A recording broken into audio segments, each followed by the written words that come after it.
आज के दिन इस संकट भवन में होने जा रही इस बहुत महत्वपूर्ण संगोष्ठी में आप सबका हार्दिक स्वागत है, अभिनंदन है। मित्रों, हम सब भले ही अपनी रोजगार की दृष्टि से, प्रोफेशन की दृष्टि से अलग अलग विषयों से जुड़े हों, अलग अलग विषयों में काम करते हों, पर वास्तव में कृषि एक ऐसा क्षेत्र है जिससे सब अप्रत्यक्ष रूप से तो जुड़े ही हैं। हर वो व्यक्ति इसे भूख लगती है जो दिन में 3 बार खाने की आवश्यकता जिसको महसूस होती है, वो कृषि से जुड़ा है। और कृषि के विकास से, कृषि के कल्याण से उसको सबको सरोकार है। तो आज जिस विशेष विषय पर आप सब लोग यहाँ चर्चा के लिए संगोष्ठी में बैठे हैं, यह प्राकृतिक कृषि का एक ऐसा ही एक विषय है जिस पर हम लोग राष्ट्रीय और अंतर्राष्ट्रीय संदर्भ में इसकी आवश्यकताएं और संभावनाओं पर अपने देश की एक ऐसी विभूति को सुनेंगे जो पद्मश्री से सम्मानित हैं, और वह जो भी बात करेंगे वह पढ़ी लिखी तो है ही, उसके अलावा उनके जीवन में जी गई है। उन्होंने अब कृषि को अपने जीवन में जिस तरीके से जिया है, आज आपको वह लाभ मिलेगा।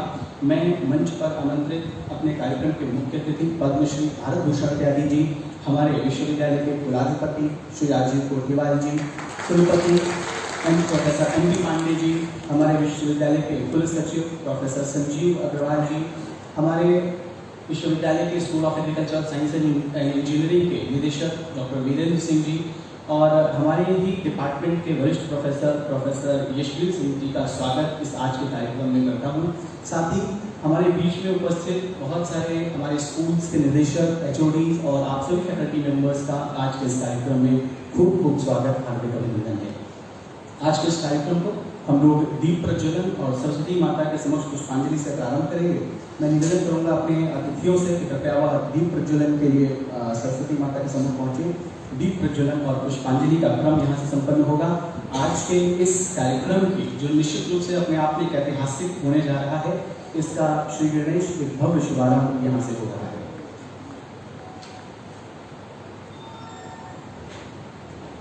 मुख्य अतिथि के रूप में पद्मश्री भारत भूषण त्यागी जी और उनके साथ विश्वविद्यालय के सभी प्रमुख लोग दीप प्रज्वलन करके इस कार्यक्रम का शुभारंभ कर रहे हैं।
अब स्वागत के इस क्रम में मैं अपने विश्वविद्यालय के कुलाधिपति महोदय श्री राजीव कोटलीवाल से निवेदन करूंगा कि वह पूरे विश्वविद्यालय की तरफ से हमारे आज के कार्यक्रम के मुख्य अतिथि पद्मश्री को बुके देकर के हम सब की तरफ से सम्मानित करें। इस कार्यक्रम में भाव भरा स्वागत विश्वविद्यालय की तरफ से पद्मश्री भारत भूषण त्यागी जी का जोरदार तालियों से स्वागत है। मैं कुलपति महोदय प्रोफेसर एम.पी. पांडे सर से निवेदन करूंगा कि वह हमारे कुलाधिपति महोदय का स्वागत इस पुष्पगुच्छ के माध्यम से करने की कृपा करें। अगला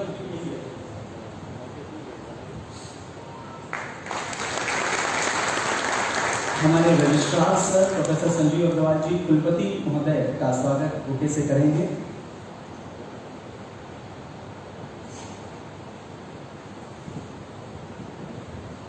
और इसके बाद डॉक्टर वीरेंद्र सिंह जी, निदेशक school of agriculture science and engineering, हमारे बीच में उपस्थित पंतनगर कृषि विश्वविद्यालय के विजुअल साइंस के एचओडी जो हम लोगों के साथ में इस समय जुड़े हुए हैं वरिष्ठ प्रोफेसर के रूप में, प्रोफेसर यशवीर सिंह का स्वागत आज के इस कार्यक्रम में।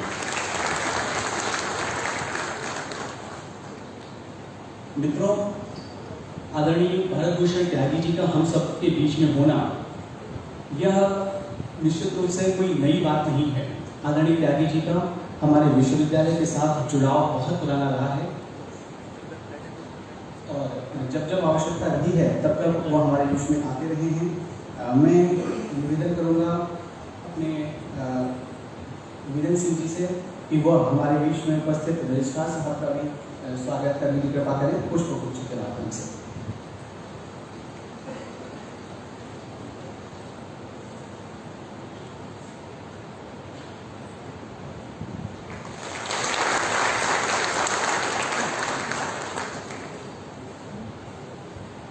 और हमें जब भी आवश्यकता पड़ती है आदरणीय त्यागी जी की, तो वह शहर्स एक अपना पूरा अपनत्व की शैली उनकी है और उसके माध्यम से हम सबके बीच में आते हैं। और जब भी जिस भी तरीके की आवश्यकता होती है, चाहे हमारे बच्चों को अपने यहाँ ले जाना, अपने प्रशिक्षण केंद्र में उनको कृषि के बारे में समझाना, चाहे यहाँ आकर के बच्चों को प्रोत्साहित करना, हमारे किसान मेले हों व ऑनलाइन एक्टिविटीज़ हों या ऑफलाइन एक्टिविटीज़ हों, उन्हें जब भी अवसर मिलता है, हमें जब भी कोई ऐसा अवसर मिलता है कि उनका स्वागत करें, वह सहर्ष बढ़ाते रहते हैं। और आपकी इस अहम की कृपा के लिए हम सब हमेशा आपके आभारी हैं। मैं यहाँ पे जो लोग बैठे हैं और अपने मुख्य अतिथि के संज्ञान में लाना चाहता हूँ कि हमारा विश्वविद्यालय कृषि शिक्षा शोध और प्रसार के कार्यक्रमों के साथ साथ कुछ ऐसे भी सामाजिक सरोकार के कार्यक्रमों के लगातार लगा हुआ है कि जो सामाजिक दृष्टि से बड़े महत्वपूर्ण हैं। मैं आदरणीय त्यागी जी के संज्ञान में इस बात को रखना चाहता हूँ कि हमारे विश्वविद्यालय ने उन्नत भारत अभियान के अंतर्गत समीपस्थ 5 गांवों को गोद लिया है और इन गांवों को गोद में लेकर के इन गांवों की सामाजिक आर्थिक और शैक्षिक उत्थान के लिए विविध कार्यक्रम यहाँ से चलाए जाते रहते हैं, जिनके अंतर्गत महिलाओं के स्वास्थ्य से जुड़ी हुई बहुत सारी समस्याओं को लेकर के लोग जागरूक हैं। बहुत सारी चीज़ों का निःशुल्क वितरण महिलाओं के बीच में करते रहते हैं। सामाजिक जागरूकता बढ़ाने के लिए कभी नारियों की शिक्षा के लिए, उनके स्वास्थ्य के लिए बच्चे रैली उनके बीच में करते रहते हैं। किसानों के लिए उन्नत प्रजातियों के बीज निःशुल्क रूप से किसानों को यहाँ से उपलब्ध कराए जाते हैं। यहाँ जो टेक्नोलॉजी के जो भी बहुत सारे एडवांसमेंट विकसित होते हैं, उनसे किसानों को परिचित कराया जाता है। नारी स्वावलंबन के लिए सिलाई मशीन के केंद्रों की जैसे स्थापना का एक नियमित क्रम यहाँ से चल रहा है। 2 बार हर वर्ष में किसानों की गोष्ठी रबी और खरीफ सीजन के पहले यहाँ की जाती है, जिससे किसान अपने उन दोनों सीजन में क्रॉपिंग को करने के पहले पूरी तैयारी कर लें। उनके लिए कोई शंका है तो वह दूर हो सके, इसके लिए 2 मीटिंग होती हैं। वर्ष में एक बार एक विस्तृत किसान मेला आयोजित किया जाता है, जिसमें किसान विशेषज्ञ और इंडस्ट्री के लोगों का एक समागम हो सके, ऐसी व्यवस्था बनाई जाती है। तो आपको जान करके प्रसन्नता होगी, संतुष्टि भी होगी कि IFTM विश्वविद्यालय और विशेष रूप से हमारे कुलाधिपति महोदय इस चीज़ की विशेष रूप से चिंता करते हैं कि IFTM विश्वविद्यालय का फायदा उनको तो मिलेगी जो बच्चे यहाँ प्रवेश लेकर के पढ़ रहे हैं, साथ ही इसके आसपास के लोगों को भी इसका लाभ मिलता रहे। अभी छोटे छोटे कदम लेकिन सशक्त कदम उठाकर IFTM विश्वविद्यालय कृषि की दिशा में आगे बढ़ रहा है। और आप जिस बड़े सपने को लेकर के, जिस बड़े अभियान को लेकर के बढ़े हैं, आप IFTM विश्वविद्यालय को अपना एक समर्थ सहयोगी माने। हम आपके साथ हर कदम पर खड़े हैं और आपके साथ भी इस अभियान में चल रहे हैं। मित्रों, यह पूरा का पूरा जो आज का कार्यक्रम है, यह प्राकृतिक खेती के ऊपर है। हम सब ने जाना है कि कृषि में एक ऐसा ग्रीन रेवोल्यूशन देखा कि जब हमारे बीच में कृषि को बढ़ाने के लिए बहुत सारे केमिकल्स, पेस्टिसाइड्स, इंसेक्टिसाइड्स आए, इनके अंधाधुंध उपयोग ने, इनके इंडिस्क्रिमिनेट यूज ने आज एक स्थिति में ऐसा पहुंचाया है कि व्यक्ति खुद, उसका स्वास्थ्य जो है वो पूरी तरीके से चौपट हो चुका है, भोजन जो है विषाक्त है और धरती की उर्वरा शक्ति खत्म हो चुकी है, पर्यावरण खराब हो रहा है। वह एग्रीकल्चर के रिसर्च एडवांसमेंट अब हमारे लिए कहीं घातक सिद्ध हो रहे हैं। ऐसे में त्यागी जी जैसे लोग जो हमेशा से ये कहते रहे कि हमें प्रकृति को दोहन करने के लिए नहीं, बल्कि उसके समक्ष, उसको माँ मान के उसके समक्ष, उसके साथ चलने की आवश्यकता है, उसके साथ समन्वय बना करके चलने की आवश्यकता है। और इसी संदर्भ में बात करने के लिए आज पूरी ये गोष्ठी आयोजित की गई है। आज आप सब जब यहाँ से उठेंगे तो निश्चित रूप से एक नई विचारधारा लेकर के उठेंगे कि कुछ भी मिल जाए, कुछ भी जो उगाया जा रहा हो वह खाने के लिए उपयुक्त होता है क्या, कृषि किस रूप में होनी चाहिए, किसानों के क्या दायित्व हैं, किसानों की क्या आवश्यकताएं हैं, और नागरिक के रूप में भी हम इस दिशा में कैसे आगे सोच सकते हैं, कैसे आगे बढ़ सकते हैं। आज का यह उद्बोधन का क्रम प्रारंभ हो। मैं निवेदन करूंगा अपने बीच में उपस्थित प्रोफेसर यशवीर सिंह जी से, जो पंतनगर विश्वविद्यालय के कॉलेज ऑफ एग्रीकल्चर के वेजिटेबल साइंस के एचओडी रहे हैं, रिटायर्ड प्रोफेसर हैं और वह हम सबके साथ में हमारा मार्गदर्शन करने के लिए वरिष्ठ प्रोफेसर के रूप में जुड़े हैं। कृपया आएं और आज की इस कार्यक्रम की प्रस्तावना में अपने विचार रखें। इस कार्यक्रम को आगे बढ़ाने में जो इसकी जो फाउंडेशन है, नींव है, बनाने की कृपा करें। प्रोफेसर यशवीर सिंह।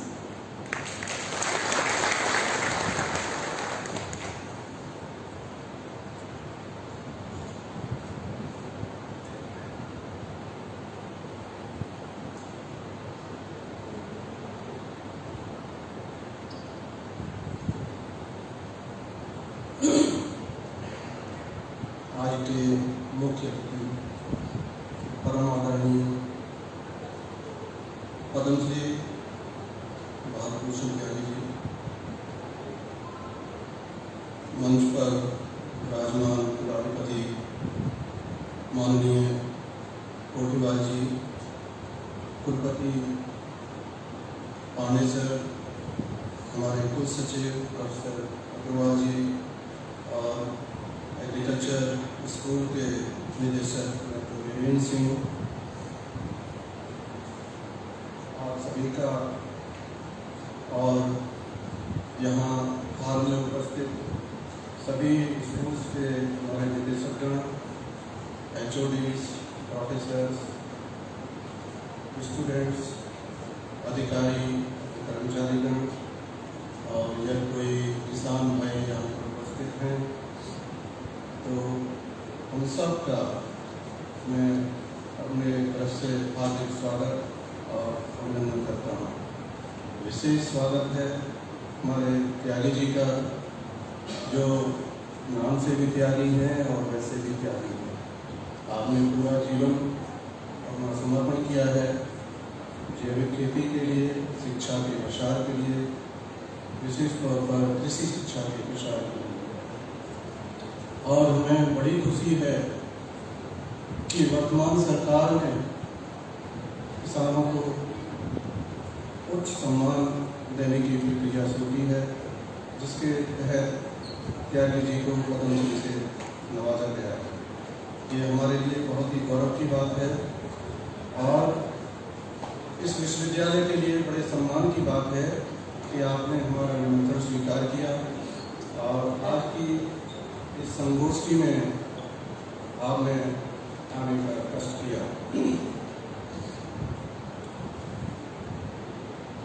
आज की संगोष्ठी का विषय है प्राकृतिक कृषि। बहुत ही महत्वपूर्ण विषय है। हमारे नवनिर्वाचित राष्ट्रपति श्रीमती द्रौपदी मुर्मू ने भी प्रकृति के बारे में, उसके संरक्षण के बारे में अपने प्रथम संबोधन में चर्चा की और उन्होंने कहा कि प्रकृति का अंधाधुंध दोहन न किया जाए। इन चीज़ों को अपने देश में और पूरे विश्व में प्रसारित किया जाए, क्योंकि वो स्वयं ऐसी जगह से आई हैं जहाँ वो लोग प्रकृति के साथ रहते हैं। तो ये जो विषय है आज का बहुत ही महत्वपूर्ण है, प्राकृतिक खेती। इसको हम जैविक खेती भी कह सकते हैं। प्राकृतिक खेती का मतलब है कि किसान लोग अपने आसपास प्रकृति में जो मौजूद संसाधन हैं उनका प्रयोग करते हुए और जो फसल चक्र बताए गए हैं उनका प्रयोग करते हुए और जो अन्य विधियां हैं कृषि की उनको अपनाते हुए फसल उत्पादन में, और उसके साथ साथ ही जो हमारी मृदा का स्वास्थ्य है उसे बनाए रखें, जिससे हमारा वातावरण भी प्रदूषित न हो।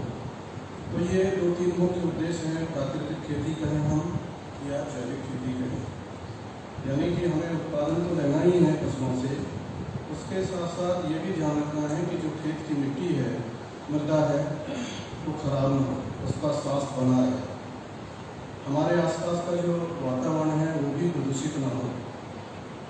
तो ये 2-3 मुख्य बिंदु हैं जिन पर ध्यान दिया जाना चाहिए और ध्यान दिया जाता है, और उसी को लेकर के हमारे त्यागी जी भी अपना पूरा मेहनत करते हैं और पूरा उन्होंने जीवन समर्पण किया हुआ है। इन चीज़ों का प्रचार प्रसार किया जाए। विश्वविद्यालयों से जुड़े हुए हैं, विभिन्न संस्थाओं से जुड़े हुए हैं और जगह जगह जा कर के सभी से बातचीत होती रहती है। तो ये सिर्फ एक किसान नहीं, एक फिलोसफर हैं, मोटिवेटर हैं और बहुत अच्छे शिक्षक भी हैं। मैं पिछले 15-20 दिन से आपके साथ हूँ और ऐसे ऐसे शब्द सुनने को मिल रहे हैं कि मन प्रसन्न हो जाता है। हम सभी जानते हैं कृषि हमारे लिए, हमारे देश के लिए बहुत महत्वपूर्ण है। भारत कृषि प्रधान देश है, जहाँ की 60 से 65% आबादी प्रत्यक्ष या अप्रत्यक्ष रूप से कृषि पर निर्भर है। और हम बहुत पुराने समय से, युगों युगों से प्राकृतिक खेती ही को करते आए हैं। जब मानव सभ्यता का विकास हुआ, विकास होने से पहले भी मानव वृक्षों के साथ रहते थे, उन्हीं से फल, उन्हीं के जड़ पत्तियाँ जो भी खाने योग्य पदार्थ थे उनको खाते थे। धीरे धीरे मानव सभ्यता का विकास हुआ। मनुष्य ने पौधों को पहचानना शुरू किया और उसमें से जो खेती करने योग्य थे उनको पहचान करके उनकी खेती करना शुरू किया। उसके साथ ही सिंचाई के लिए जो वहाँ तालाब या नदियाँ थे उनके पानी का उपयोग किया। यानी कि प्रकृति में जो चीज़ें उपलब्ध थी, जो संसाधन उपलब्ध थे, उनका प्रयोग करके धीरे धीरे खेती को बढ़ावा दिया। बाद में जैसे जैसे मनुष्य का ज्ञान बढ़ता गया, उसने फसलों को पहचाना, ये कौन सी फसल है जो खेती के लिए योग्य है। उसके बाद कुछ पौधों का चयन किया, पौधों का चयन मतलब किस्मों का चयन, जिनसे हम अच्छा उत्पादन ले सकते हैं, उन वैराइटीज, उन किस्मों का चयन उन्होंने किया, उनको बनाना शुरू किया और धीरे धीरे ये कार्यक्रम बढ़ता गया। तो बहुत लंबे समय तक प्राकृतिक खेती से हम सब जुड़े रहे हैं। बाद में जैसे जैसे विकास हुआ, हमारे जो विकसित देश हैं उन्होंने कृषि में रसायनों का प्रयोग आरंभ किया और बहुत सी चीज़ें हैं जिनका प्रयोग वहाँ उत्पादन बढ़ाने के लिए किया गया। लेकिन भारत आज़ादी प्राप्त होने तक अपनी पुरानी पद्धतियों पर चलता रहा। लेकिन आज़ादी के बाद जैसे ही हमारा देश आज़ाद हुआ, जनसंख्या बढ़ने लगी और अनाज की आवश्यकता भी बढ़ने लगी और उसके अनुरूप जो हमारा उत्पादन था वो कम पड़ने लगा। हालत ये हुई कि भूखमरी की हालत पैदा हो गई और उस समय की सरकार ने ये निर्णय लिया कि हम भी उन्नत किस्मों का आयात करेंगे, उन्नत किस्मों के बीजों को लगाएंगे। खासतौर से हमारी जो कौमी प्रजातियों थी, गेहूँ की और धान की, उनके बीजों का आयात किया गया, किसानों को यहाँ दिया गया, डेमोन्स्ट्रेशन किए गए और उन पर काम किया गया। फल ये हुआ कि 8-10 वर्ष के बाद किसानों और वैज्ञानिकों के अथक प्रयासों के फलस्वरूप हमारा देश अनाज उत्पादन में आत्मनिर्भर हो पाया। आज आप स्थिति देख रहे हैं कि हमारी सरकार बहुत से लोगों को, बहुत बड़ी जनसंख्या को फ्री में अनाज वितरित करती है। यानी कि शायद ही कोई आदमी भूखा रह पाता हो, सबको भरपेट खाना मिल रहा है। यही नहीं, इसके साथ हम गेहूँ और अन्य चीज़ों का निर्यात भी कर रहे हैं। चीनी का निर्यात भारत कर रहा है, गेहूँ का निर्यात भारत कर रहा है, मसालों का निर्यात भारत करता है, फलों का निर्यात भारत करता है और सब्जियों का निर्यात भारत करता है। तो कृषि के बहुत सारे उत्पादों का निर्यात यहाँ से हो रहा है। तो ये हुई हरित क्रांति, यानी कि ये सब परिणाम हुआ हरित क्रांति से, जिसमें हमने गेहूँ, धान और अन्य फसलों की उन्नत किस्मों के बीज लगाए, उनको किसानों को यहाँ दिया गया और हमारे कृषि वैज्ञानिकों ने उन किस्मों से नई और किस्में अपने जलवायु के हिसाब से तैयार की, उनको फिर किसानों को दिया गया। इस तरह से हमारी पैदावार बढ़ती रही। इसके साथ ही हमने रसायनों का भी उपयोग शुरू किया, जो हमारे केमिकल फर्टिलाइजर्स हैं, केमिकल पेस्टिसाइड्स हैं, उनका उपयोग भी होने लगा। हर केमिकल के लिए, हर केमिकल फर्टिलाइजर के लिए, पेस्टिसाइड के लिए वैज्ञानिकों ने रिकमेंड किया कि भाई ये डोज है इसकी, इतना हमको लेना है। लेकिन चूँकि बहुत सारे हमारे किसान अभी भी अनपढ़ हैं, उन्होंने इन चीज़ों का ध्यान नहीं दिया, फर्टिलाइजर का बैलेंस यूज नहीं किया गया, केमिकल पेस्टिसाइड्स का अंधाधुंध प्रयोग किया गया। जितनी डोज बताई थी उसका 2 गुना या 3 गुना तक या 4 गुना तक प्रयोग किया गया।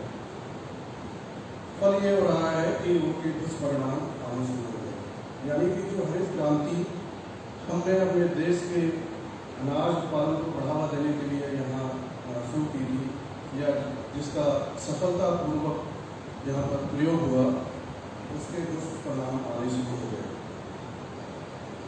जो केमिकल फर्टिलाइजर्स यूज हो रहे हैं, उनकी वजह से हमारी जो मिट्टी है, हमारे जो खेत है, उसकी मिट्टी की स्वास्थ्य खराब होने लगा। कई प्रदेशों में इस समय हालत ये है कि वहाँ की मिट्टी बिल्कुल खाली हो चुकी है, यानी कि जो उसमें पोषक तत्व हैं उनकी बहुत ज़्यादा कमी हो गई है। खासतौर से जहाँ से हरित क्रांति शुरू की, पंजाब जैसे प्रदेश में मिट्टी की बहुत दशा खराब है। हरियाणा की भी वही हालत है और धीरे धीरे उत्तर प्रदेश में भी वही हालत होती जा रही है। तो इस तरह से हरित क्रांति के जो परिणाम हमने देखे, बहुत अच्छा हुआ। खाना मिल रहा है, समय से सब्जियाँ मिल रही हैं, सब्जी और हम लोग सभी चीज़ खाते हैं।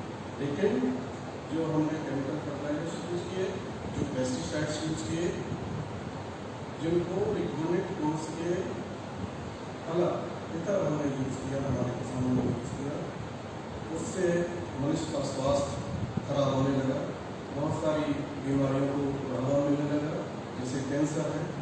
आजकल आप देखिए बहुत ज़्यादा केसेस कैंसर के आ रहे हैं।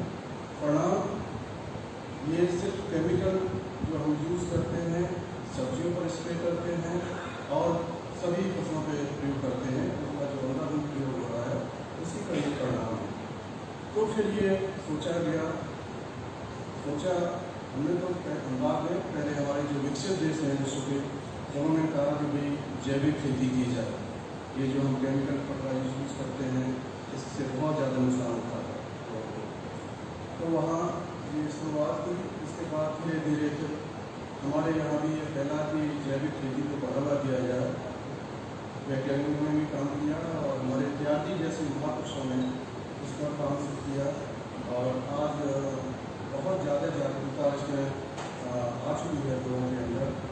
तो ये प्राकृतिक खेती कहिए या जैविक खेती कहिए, इसको धीरे धीरे बढ़ावा देना शुरू किया है, जिसमें हम सिर्फ जो हमारे आसपास मौजूद स्रोत हैं, जैसे केमिकल फर्टिलाइजर्स में हम गोबर की खाद प्रयोग करते हैं, वर्मी कंपोस्ट प्रयोग करते हैं, या बायो फर्टिलाइजर्स हैं, जीवाणु खाद या जीवाणु गोबर, उनका प्रयोग करते हैं। उसी तरह से कीड़े और बीमारियों को रोकथाम के लिए हम बहुत सारी चीज़ें करते हैं। बहुत सारे कीट हैं जो दूसरों को खा जाते हैं, लेकिन हमें नुकसान नहीं होता। और इसी तरह से बहुत सारी फसलें हैं जिनको हम इंटरक्रॉप की तरह ले सकते हैं और वो हमारी जो मुख्य फसल है उसको कीड़ों से बचाती है। तो इस तरह से बहुत सारी चीज़ें हैं, बायो पेस्टिसाइड्स भी हैं, उनको हम प्रयोग करके कीड़े और बीमारियों से दूसरों को बचा सकते हैं। तो ये जैविक खेती के सभी कंपोनेंट्स हैं जिनको हम ले सकते हैं और अपनी जो उपज है उसको भी बरकरार रख सकते हैं, यानी कि सस्टेनेबल एग्रीकल्चर की तरफ हम जा सकते हैं। हमारी मिट्टी का भी स्वास्थ्य सही रहेगा और हमारे जो मतलब मानव स्वास्थ्य है वो भी सही रहेगा, क्योंकि हम उसमें केमिकल फर्टिलाइजर्स यूज नहीं कर रहे हैं, केमिकल पेस्टिसाइड्स यूज नहीं कर रहे हैं। प्राकृतिक खेती का जो विषय है या जैविक खेती है, उसको विस्तार से हमारे त्यागी जी आपके साथ चर्चा करेंगे और मैं भी कुछ सीखना चाहूँगा आपसे।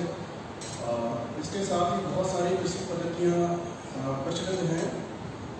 मैं थोड़ा 2-3 चीज़ों को और बता दूँगा आपको। जैसे एक शब्द कृषि वैज्ञानिक में सुना होगा gap, GAP, gap, good agricultural practices. उसमें हम क्या करते हैं कि जो हमारी टेक्नोलॉजी है उसका सही से इस्तेमाल करते हैं। यानी बीज है तो उन्नतशील किस्म का बीज किसान को मिलना चाहिए। फर्टिलाइजर अगर हम यूज़ कर रहे हैं तो बैलेंस फर्टिलाइजर यूज़ होना चाहिए। नाइट्रोजन, फास्फोरस, पोटास जो रिकमेंडेड डोज है वो होना चाहिए। उसके साथ जो हमारे मेजर के साथ साथ माइक्रो न्यूट्रिएंट्स हैं उनको भी हमें देना चाहिए। और कीट और बीमारियों के लिए integrated pest management, disease pest management वो हम फॉलो करें, IDM, जिसमें हम जो हमारे जैविक फर्टिलाइजर्स हैं दूसरी विधियाँ हैं उनको भी उपयोग करते हैं।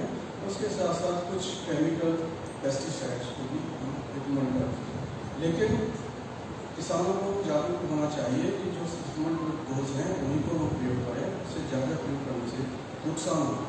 तो इस तरह से अगर हमारे वैज्ञानिक किसानों को ठीक से समझाएं और किसान उसको फॉलो करें तो हम जो हमारा उत्पादन है वो हमारा सही उत्पादन, सेफ प्रोडक्ट हमको मिलेंगे, सेफ वेजिटेबल्स हमको मिलेंगी और हमारे स्वास्थ्य पर उसका बहुत ज़्यादा विपरीत प्रभाव नहीं पड़ने वाला है और हमारा वातावरण भी सही रहेगा। तो ये भी एक तरह की कृषि पद्धति हुई।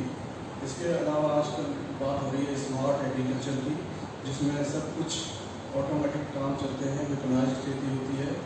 स्मार्ट एग्रीकल्चर हमारे यूपी के साइंटिस्ट यहाँ बैठे होंगे वो सब जानते हैं।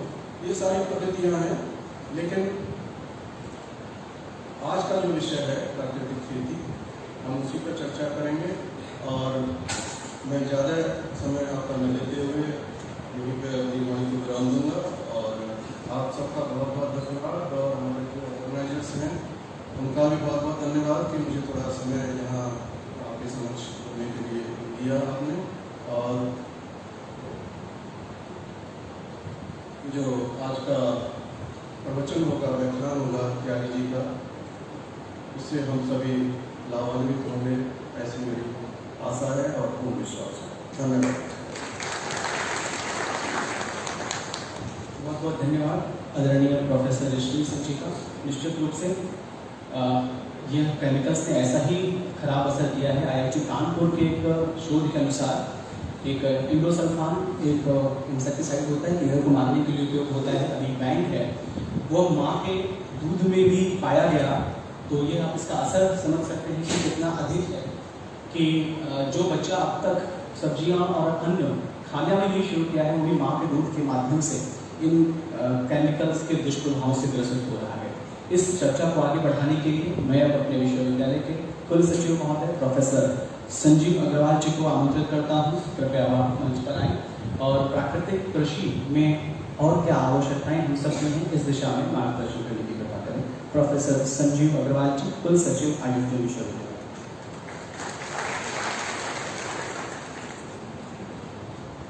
Honourable chief guest professor Padmashri Bharat Bhushan Tyagi ji, honourable chancellor Shri Rajeev Kotliwal, honourable vice chancellor professor MP Pandey, senior professor professor Yashveer Singh and director school of agriculture and science engineering professor Virendra Singh, my dear colleagues, dear farmers and dear students, हम सभी पद्म श्री भारत भूषण त्यागी जी की गरिमामयी उपस्थिति से गौरवान्वित हैं।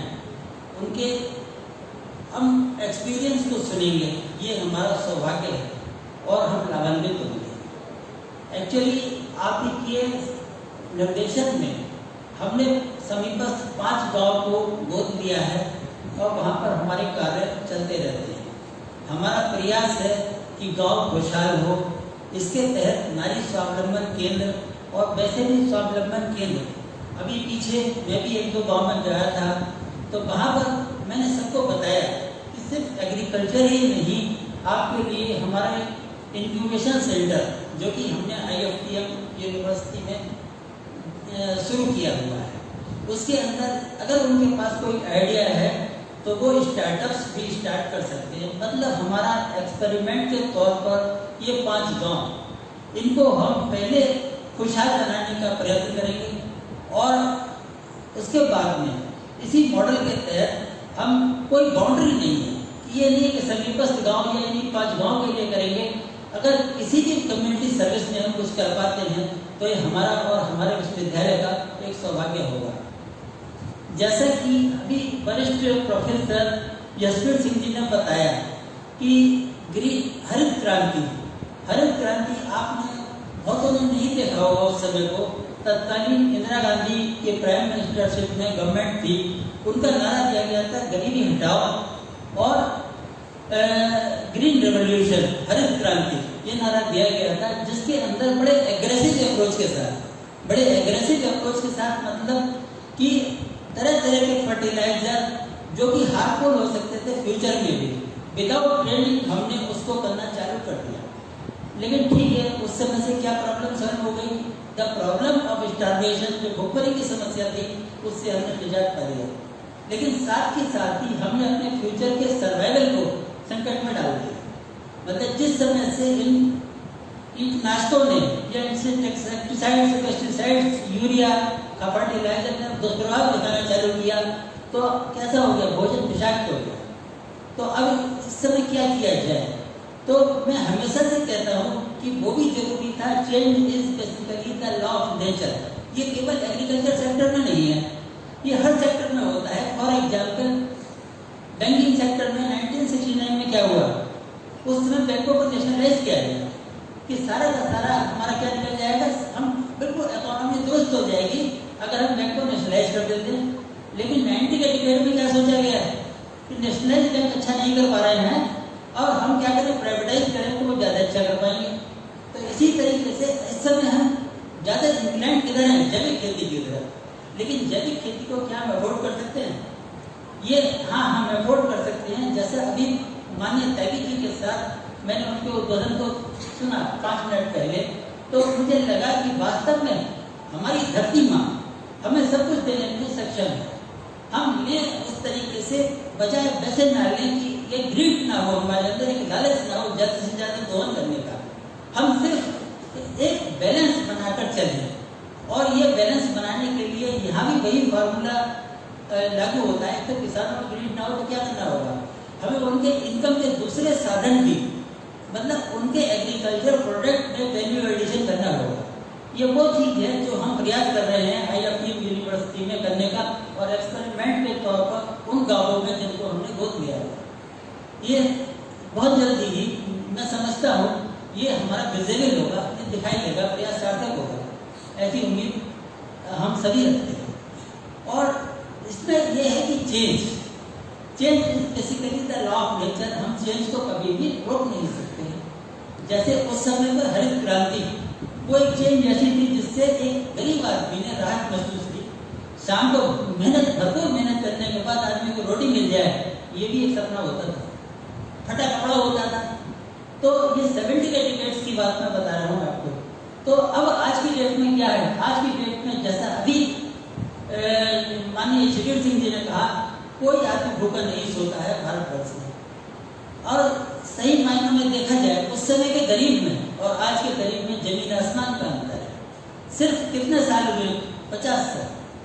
50 साल में अगर इतना परिवर्तन आ जाता है 50-55 साल में, तो ये परिवर्तन एक ये भी सिग्निफिकेंट परिवर्तन है।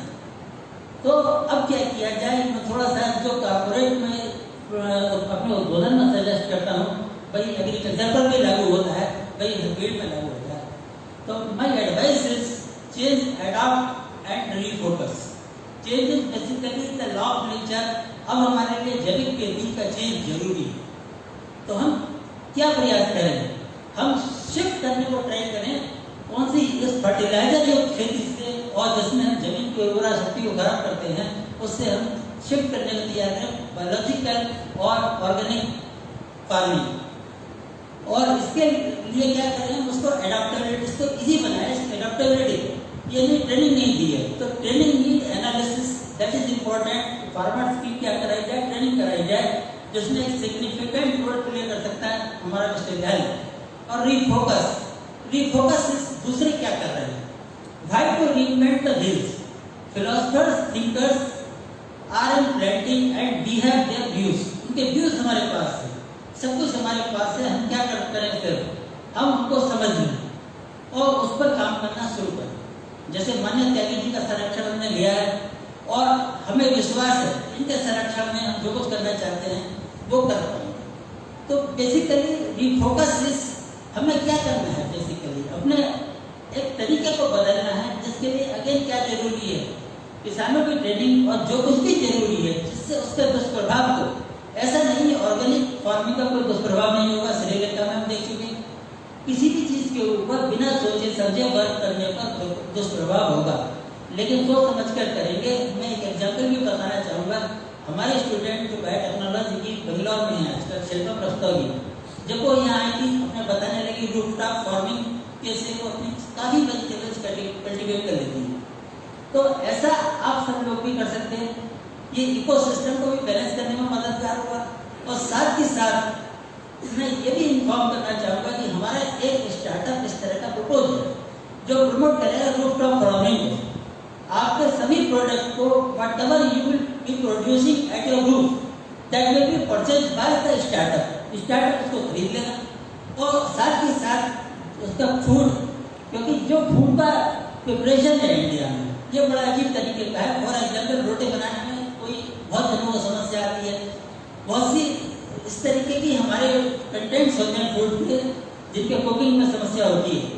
तो उस सबका हम क्या करें, सबको इजी बनाते हैं, लाइफ के करना चाहिए, हमारा प्रयास होना चाहिए लाइफ को इजी बनाना और साथ साथ प्रकृति के साथ एक सामंजस्य स्थापित करना। इन्हीं शब्दों के साथ मैं वाणी को विराम देता हूँ। धन्यवाद। बहुत बहुत धन्यवाद रजिस्ट्रार सर का। कृषि उद्यमिता के विकास में, एग्रीकल्चरल एंटरप्रेन्योरशिप में डेवलपमेंट हो, विद्यार्थी सहित अन्य लोग भी इसमें अपनी भागीदारी सुनिश्चित करें।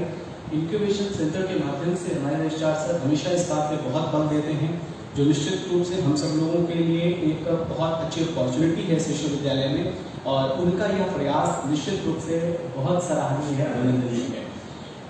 मित्रों, हम लोगों ने समझा है ऋग्वेद के अथर्ववेद ने पृथ्वी सूक्त में कहा था कि माता भूमि पुत्र वहां पृथ्व्या, कि हम पृथ्वी के बेटे हैं, पृथ्वी हमारी माता है।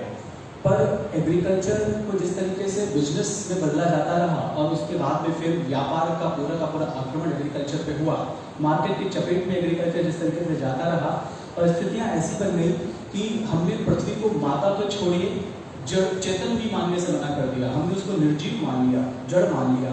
और किसी भी जीवित व्यक्ति के साथ जब आप मृत व्यक्ति की तरह, निर्जीव की तरह व्यवहार करेंगे तो निश्चित रूप से बहुत दिन तक नहीं चलेगा। वह तड़पन कभी तो उभरेगी, वह परेशानी कभी तो उभरेगी। वर्तमान की जो विभीषिकाएं हैं, चाहे वो मनुष्य के स्वास्थ्य पर हो, हमारे भूमि के उर्वरा शक्ति पर हो या पर्यावरण पर हो, या उसी का परिणाम है।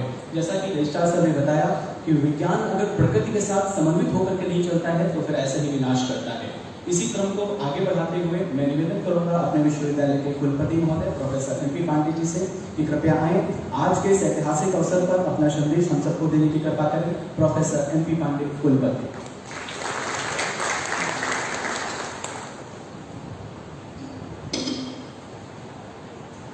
मंच पर विराजमान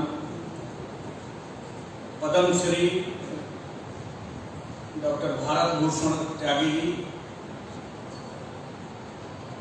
विश्वविद्यालय के कुल सचिव प्रोफेसर संजीव अग्रवाल जी, हमारे बड़े भाई वरिष्ठ प्रोफेसर एसबीर सिंह जी, विभिन्न स्कूलों के निदेशकगण,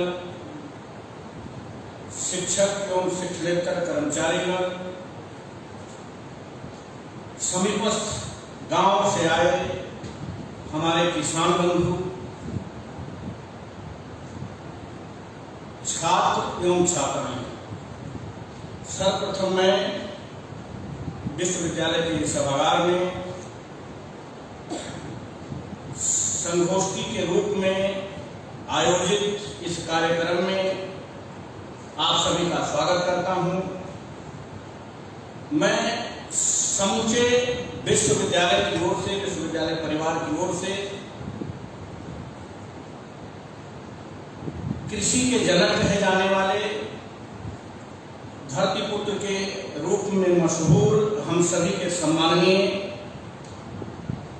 पद्मश्री डॉक्टर त्यागी जी का स्वागत करते हुए अभिनंदन करता हूं कि आपने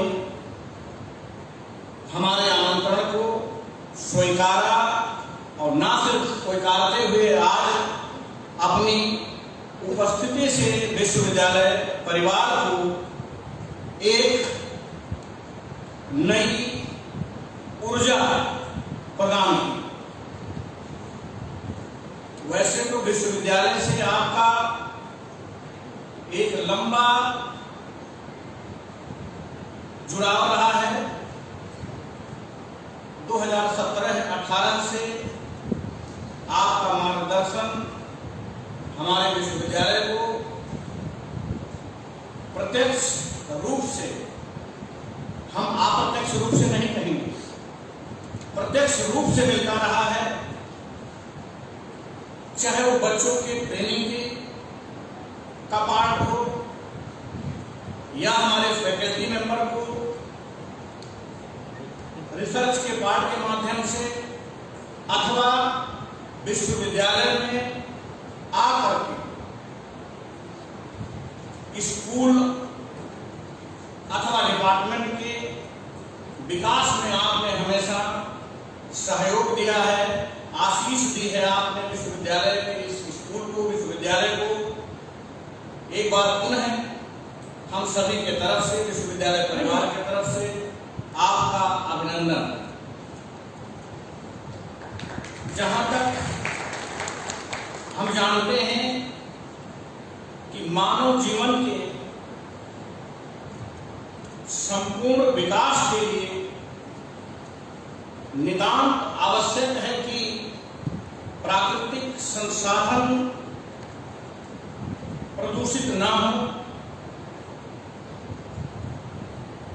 पर्यावरण स्वच्छ और साफ रहे,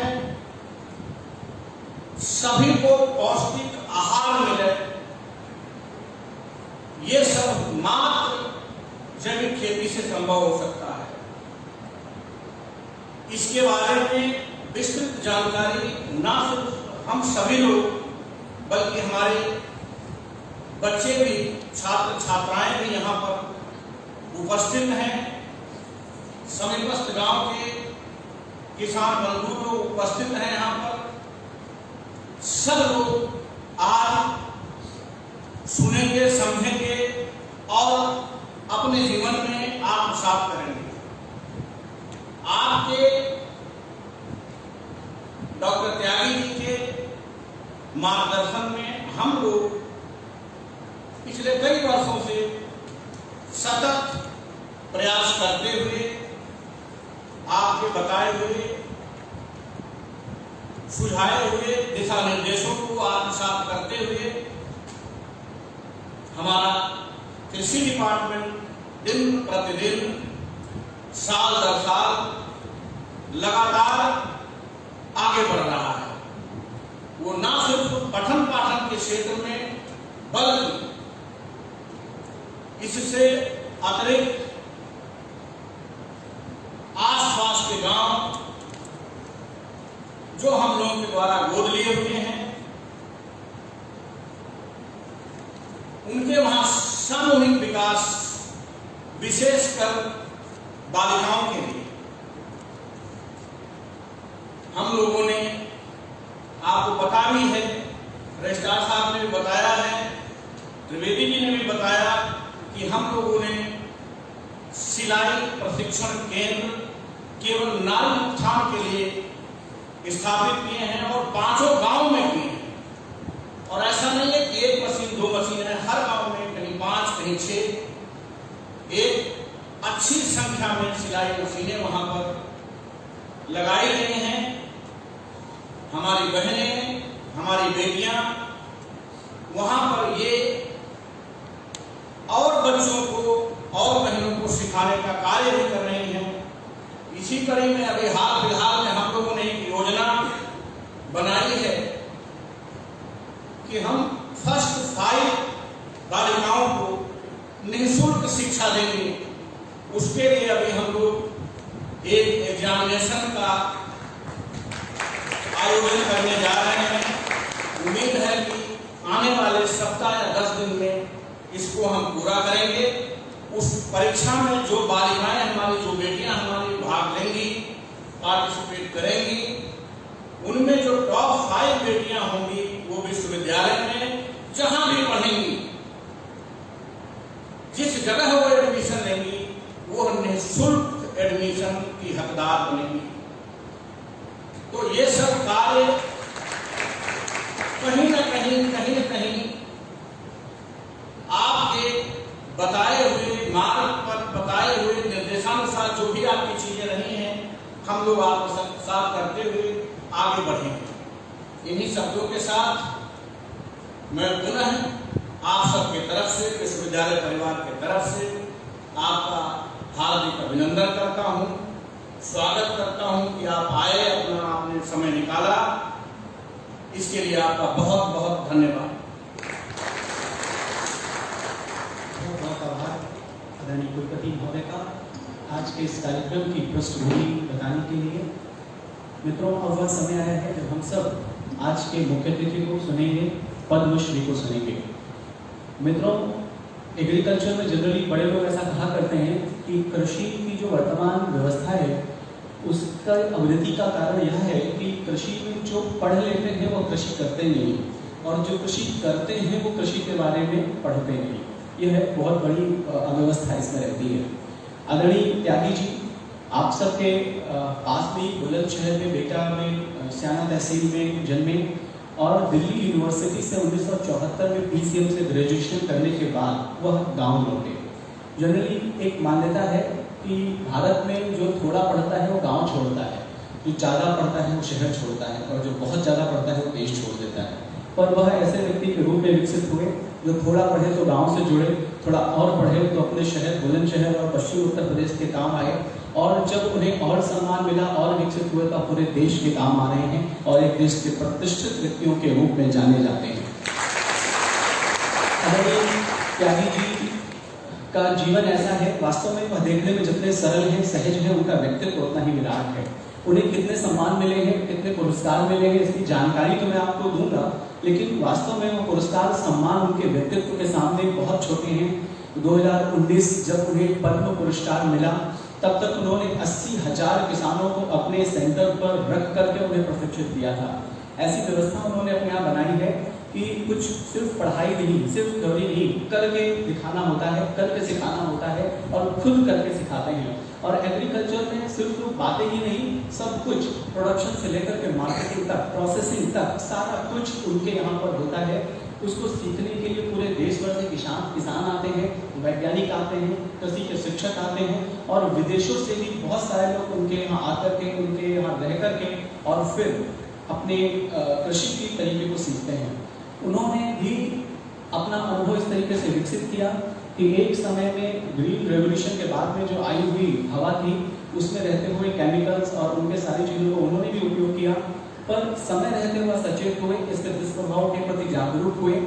माता पृथ्वी और किसान को बेटे के रूप के संबंध को उन्होंने समझा, जाना, प्रकृति के साथ मानव के संबंध को स्थापित किया, और यह माना कि वास्तव में बच्चे को जब आवश्यकता होती है तो माँ उड़ेलती है, जितनी आवश्यकता होती है उससे ज़्यादा देती है। आवश्यकता इस बात होती है कि बच्चा भी माँ के सामने उतना ही ग्रहणशील बनकर के उस श्रद्धा भावना के साथ प्रस्तुत हो पाए। तो उन्होंने इस पूरी की पूरी व्यवस्था को बनाया है। आप उसे चाहे जैविक कृषि कहिए, मिश्रित कृषि कहिए, प्राकृतिक खेती कहिए, पर उसकी आत्मा यह है कि हम जो भी करें वो प्रकृति के साथ साझेदारी करके करें, प्रकृति के साथ समन्वित होकर के करें। कृषि की ऐसी ढेरों विधाएं हैं कि जो हमें प्रकृति के साथ जोड़ना सिखाती हैं। वास्तव में भारत में कृषि जन्मी, हमने दूसरों को खेती करना सिखाया है, और आज भारत अगर कृषि के नाम पर ऐसा होता है कि हमारे यहाँ केमिकल से उपजाई हुई सब्जियां 276 देशों में बैन कर दी जाती है इम्पोर्ट करने के लिए, तो निश्चित रूप से हमें सोचना पड़ेगा कि ऐसी सब्जियां किस काम की, जो न खाने लायक है न बेचने लायक। ऐसा सेकेंड लार्जेस्ट प्रोड्यूसर फ्रूट और वेजिटेबल होने का क्या फायदा है कि जो हमारे ऊपर 600 गुना ज़्यादा पेस्टिसाइड का कंटामिनेट होने का हमारे ऊपर चार्ज लगता हो।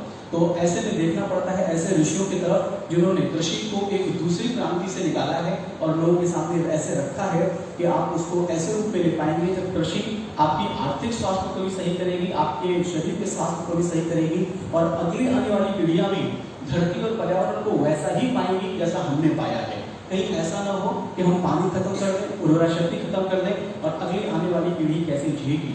भारत की लोगों को ये सोचना बहुत आवश्यक है कि पूरे विश्व में के 2.4% भूभाग में हम पूरे विश्व की 14 से 15 पॉपुलेशन को पालते हैं, करीब 70% लाइव स्टॉक को पालते हैं।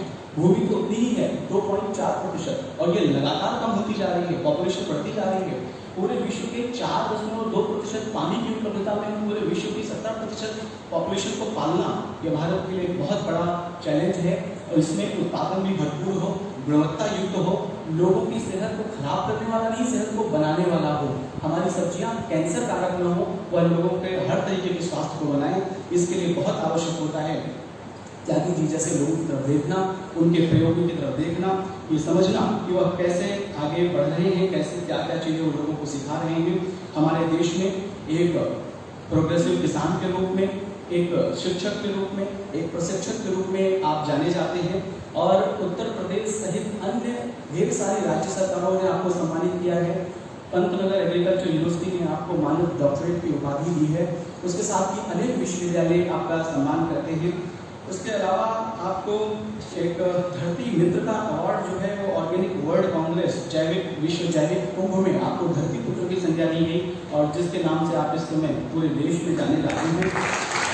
भारत के प्रधानमंत्री श्री नरेंद्र मोदी जी ने आपको प्रोग्रेसिव फार्मर का अवार्ड दिया है और उसके बाद एक पल वह आया जब देश अपना गणतंत्र दिवस 70वां गणतंत्र दिवस मना रहा था और हम सब लोग को यह सूचना मिली कि आदरणीय भारत भूषण त्यागी जी को पद्मश्री के लिए चुना गया है।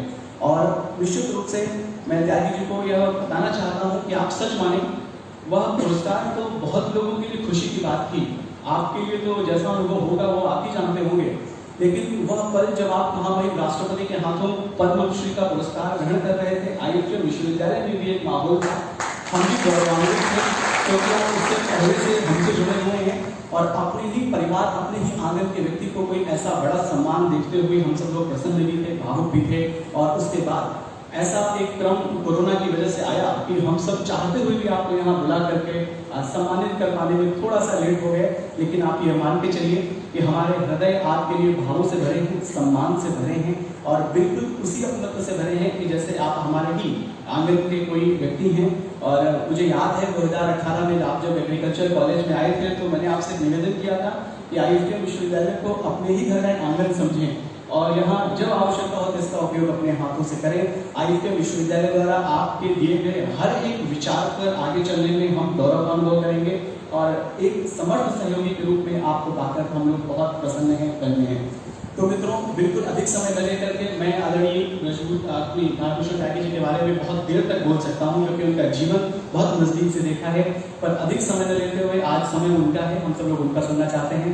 मैं बहुत सम्मान के साथ उनको मंच पर आमंत्रित करता हूँ, पद्म पुरुष को भारत भूषण त्यागी जी को मंच पर जोरदार तालियों से स्वागत करता हूं।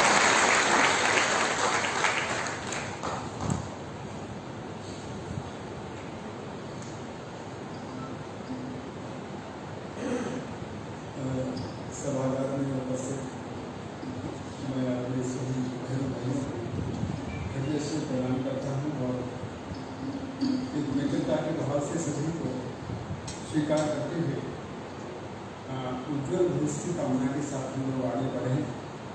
खेती इस समय पूरे देश और पूरी दुनिया में एक बड़ा संकट के दौर से गुजर रही है। ऐसी स्थिति में आईआईटी विश्वविद्यालय को मैं अपने परिवार के रूप में देखता हूँ और जो अभी चर्चा हुई आदरणीय अग्रवाल साहब के द्वारा, आनंद जी के द्वारा, प्रोफेसर जसवीर सिंह जी के द्वारा, तो मैं सभी को हृदय से साधुवाद और आदरणीय वीरेंद्र सिंह जी फोन बार बार पहुँचते रहे, हिमांशु से भी बराबर बात होती रही। मेरा मन भी बहुत नज़दीक था, कुछ दौर बीच का गुजरा है क्योंकि जब से 5 गाँवों को वोट लेने की बात आई तो मन बहुत जिम्मेदारी से भर गया कि हम लोग इस कार्यक्रम को बिल्कुल एक ऐसे मॉडल के रूप में उतारें ताकि इस विश्वविद्यालय से अन्य बहुत सारे विद्यालय प्रेरणा लें और कार्यक्रम एक श्रृंखला के रूप में इस देश में आगे बढ़े। ऐसी कल्पना हम लोगों की रही, ये कल्पना साकार होगी, संकल्पना में पूरी होगी। ऐसी मनोकामना के साथ में कुछ बिंदुओं पर मैं आपका ध्यान दिलाना चाहूँगा।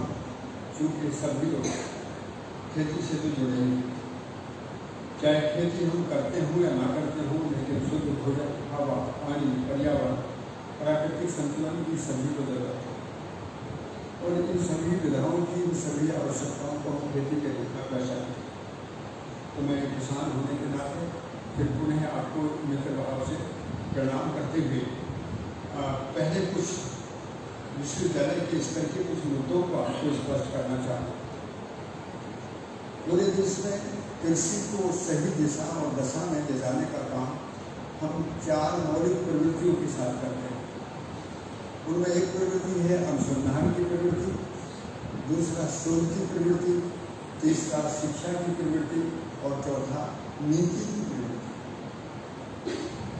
अनुसंधान, शोध, शिक्षा और नीति जिस देश के पास मजबूत होते हैं, जिस विश्वविद्यालय के पास मजबूत होते हैं, उनकी गति को, उनकी दिशा को, उनकी दशा को परिणाम से, परंपरा से, पूर्णता से कोई रोकने वाला नहीं है। खेती में भी मुझे ऐसा ही लगता है, लेकिन कारण क्या है कि हम इन चीज़ों के मूल तत्वों को नहीं देख पाए। तो मैं अपने इस विश्वविद्यालय से कामना करता हूँ कि यहाँ के बच्चों से भी और यहाँ के प्रोफेसर से भी, परिवार के मुखियों से भी और इस आसपास के गांव ग्रामीण परिवेश से भी मेरी कामना है कि अनुसंधान के नाम पर हम प्रकृति की व्यवस्था को देखना शुरू करें। क्योंकि अभी तक जो अनुसंधान था वो कृषि उत्पादन को व्यापार की दृष्टि से देखने का एक अभ्यास था। मेरी बात को थोड़ा सा ध्यान से लेंगे, जरूर नोट करेंगे तो मुझे बहुत अच्छा लगेगा। क्योंकि मेरे अंदर के भाव है ये, मैं कोई किताब पढ़ के कुछ नहीं बोलता, मैंने जैसे दुनिया को देखा, समझा और मुझे लगता है कि मनुष्य में मौलिक रूप से कोई गलती करने का स्वभाव नहीं है। हरित क्रांति हमारी जरूरत थी, हमने उसको पूरा किया और उसी विधा के साथ अब हम आगे एक नए तरीके से और समाधान के साथ आगे बढ़ेंगे। इसके लिए हमको अनुसंधान को समझना। अनुसंधान का मतलब है कि जिंदगी की मौलिक आवश्यकताओं में व्यवस्था का एक स्वरूप है और उस स्वरूप को हम देख नहीं पाए। आप पूरी प्रकृति की जो परिवर्तनशीलता है, जो संकट है, जो चुनौतियाँ हैं, वो हमें ये इशारा कर रहे हैं कि अब हमको प्रकृति की व्यवस्था को समझने की जरूरत है। तो अनुसंधान का मूल तत्व है प्रकृति की व्यवस्था को समझना। मैं आपसे इस बात के लिए निवेदन करूँगा कि इस कंटेंट को हमको काम करते हैं। दूसरा शोध का मतलब है कि जो प्रकृति की व्यवस्थाओं को सूत्र रूप में हमने देख लिया है, समझ लिया है, उनको जीने के लिए व्यवहारिक कैसे बनाएं। तो जब हम अनुसंधान को व्यवहारिक बनाते हैं तो इसका नाम है शोध करना। शोध एक मनन क्रिया है, हम उसको अपने जीने से जोड़कर देखते हैं, सभी की जिंदगी से जोड़कर देखते हैं। तो भोजन तो हमको भरपेट मिला, तो फिर कुपोषण कहाँ से आया, फिर जमीन कमजोर कैसे हो गई, पर्यावरण का प्रदूषण कैसे हो गया, पानी का संकट क्यों है, असाध्य रोग क्यों बढ़ रहे हैं। इसका मतलब अनुसंधान के स्तर पर हमसे कोई चूक हो गई और हमने जो शोध किया वह भी पूरी तरीके से जांच परख के साथ नहीं है। इससे क्या हुआ, शिक्षा का जो कंटेंट और कैरिकुलम है वो एक तरफा हो। शिक्षा में केवल हम स्किल डेवलपमेंट की तरफ बढ़ रहे। हमने प्रकृति के साथ संबंध को समझने का कोई काम नहीं किया। प्रकृति में उत्पादकता को कैसे बढ़ाया जाए इस पर हमने पूरा काम। उसके लिए मशीन, रसायन, तकनीकी, विज्ञान, बेहतर से बेहतर क्या हो सकता है, ये देश ने भी इस्तेमाल किया और अपने देश में भी और विदेश में भी ये इस्तेमाल। आज हम बात कर रहे हैं, केवल देश की भी बात नहीं कर रहे, ये धरती हमारे सबकी साधन है। ये जो विश्वविद्यालय होता है, जहाँ से विश्व के प्रति कोई आश्वस्ति निकलती है, उसी को विश्वविद्यालय कहा है। विश्वविद्यालय किसी क्षेत्र विशेष का नहीं है। इसलिए मेरा निवेदन है कि कृषि शिक्षा को लेकर हम उसके कंटेंट और कैरिकुलम को नए सिरे से एक नया समाधानक विकल्प के रूप में लेकर आगे बढ़ेंगे। इस पर मैं तनमन धन से आपके साथ हूँ, विद्यालय के साथ हूँ, और यहीं पर मेरी भूमिका बनी। ये मैं अपनी स्वीकृति आपको अभी से दे। चौथी बात, इससे क्या हो जाए? इससे एक बहुत बड़ा बदलाव, वो बदलाव होगा नीतिगत स्तर। आज किसानों की आमदनी को लेकर पिछले वर्षों में सड़कों पर जिस तरीके से आंदोलन खड़े रहे, वो पीड़ा का विषय है। समस्या किसान की हो या जनता की हो, पीड़ा तो है।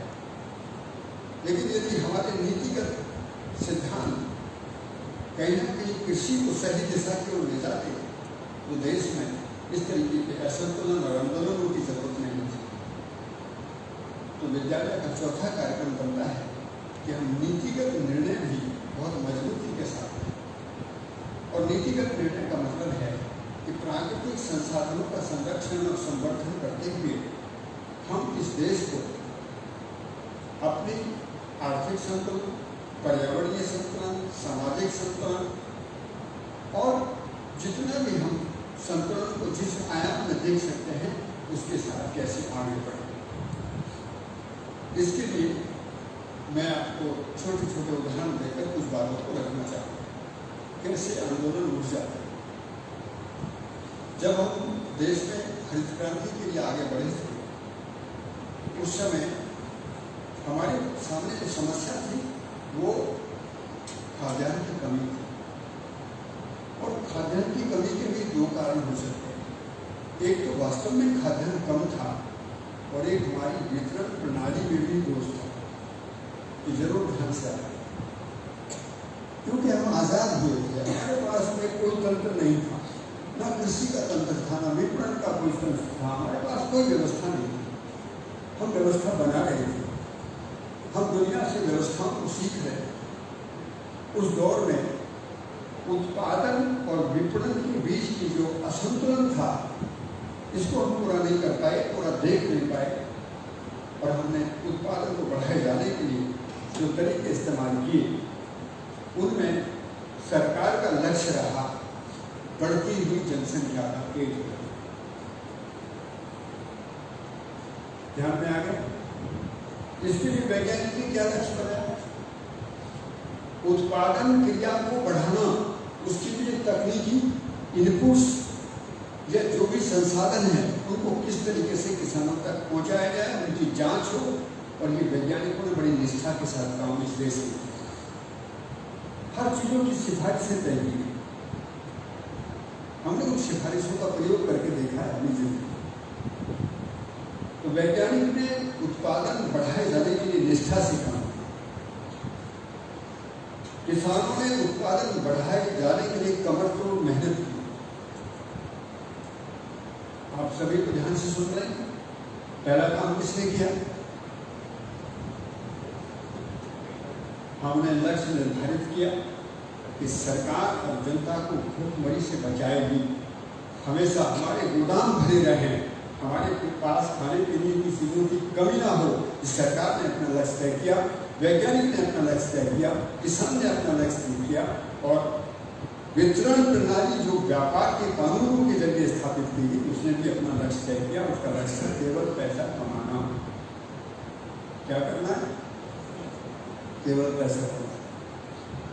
नतीजा क्या निकला कि मैंने जो ट्रैक्टर खरीदा था वो मैंने बाजार से लिया। पहले मैं बैलेंस से नहीं करता था। ये विश्लेषण डॉक्टर जसपाल जी के सामने मैं इसलिए करना चाह रहा हूँ कि ये बहुत विश्लेषक व्यक्ति हैं। हमारे विश्वविद्यालय परिवार के सारे लोग ही बहुत मनीषी हैं। सभी गंभीरता से इन मुद्दों को ले, चूंकि हमने 5 गाँव बोल दिए हैं, तो 5 गाँव में लोगों के साथ में जाके बात कैसे हमको करनी है, ये बहुत आसानी से समझना बहुत। तो उस समय 1987 में मैं उत्पादन बढ़ा पर मेरी आमदनी नहीं बढ़े, ये चुनौती मेरे सामने आई। और उस चुनौती को जब मैंने जांच कर देखा तो पता लगा कि मैंने जब तक मैं बैलहल से खेती करता रहा तो जुताई के लिए मुझे बाजार नहीं जाना पड़ता था। लेकिन जब देश में एक लहर आई, हरित क्रांति आई, ट्रैक्टर और मशीनों का बोलबाला बढ़ा, हमने भी ट्रैक्टर खरीदा। और उस समय ट्रैक्टर खरीदना बड़ा अच्छा लगा। ऐसा लगा कि मेरे अंदर मेरी कोई इज्जत है, मेरा भी कोई अस्तित्व है। पर उसका देखा तो हमारे पास नहीं था। ये 78 की बात है, 76 से मैंने शुरू किया, 78 में मैंने ट्रैक्टर खरीदा। और 4-5 वर्ष में पता लगा कि उत्पादन बढ़ रहा है लेकिन आमदनी नहीं बढ़ रही। ये बात मैं इसलिए बताना चाह रहा हूँ कि गांव के एक ही आदमी को यदि ये बात पता लग जाए तो वो अपनी जिम्मेदारी से खेती में एक बड़े बदलाव के लिए खड़े हो जाएंगे।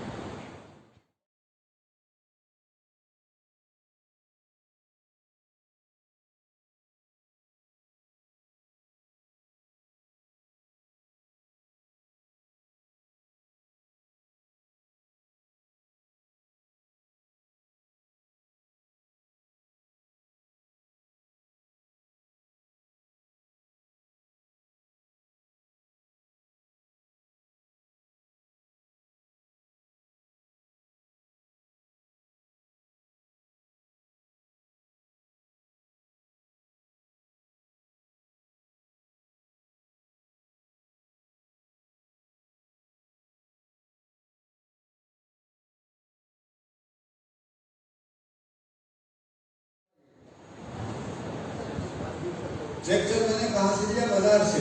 पैसा कहाँ से लिया? बाजार से। ब्याज कहाँ देता हूँ? बाजार से। क्योंकि बैंक में अगर सब बाजार है ये तरीके। लेकिन अब मैं चाबी लगाता हूँ तो डीजल कहाँ से? और कोई पुर्जा खराब हो जाए तो पुर्जे के लिए कहाँ पहुँचूंगा? ट्रैक्टर। और मरम्मत कहाँ होगी? बाजार। तो मुझे ये पता लगा कि मेरा जुताई का काम अब बाजार में नहीं है। मुझे अच्छा क्यों लगा? क्योंकि अब मुझे मेहनत नहीं करनी पड़ती और मेरा समय भी कम लगता है।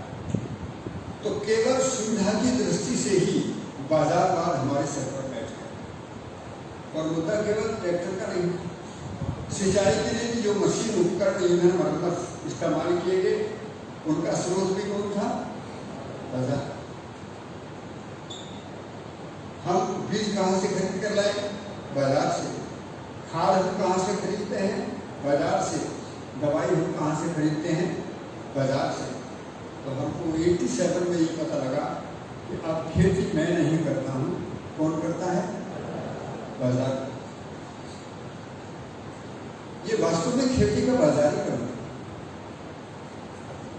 हम समझ नहीं पाए, कोई नहीं समझ पाया। ये किसी का दोष नहीं है, क्योंकि जब हम अर्थशास्त्र की दृष्टि से कमजोर होते हैं तो पूरी देश और दुनिया को कमजोर बनाते हैं। आदमी लालची नहीं होता, ये अर्थशास्त्र के जरिए लालची हुआ। कम देकर ज्यादा लेने की प्रवृत्ति का नाम ही लालच है।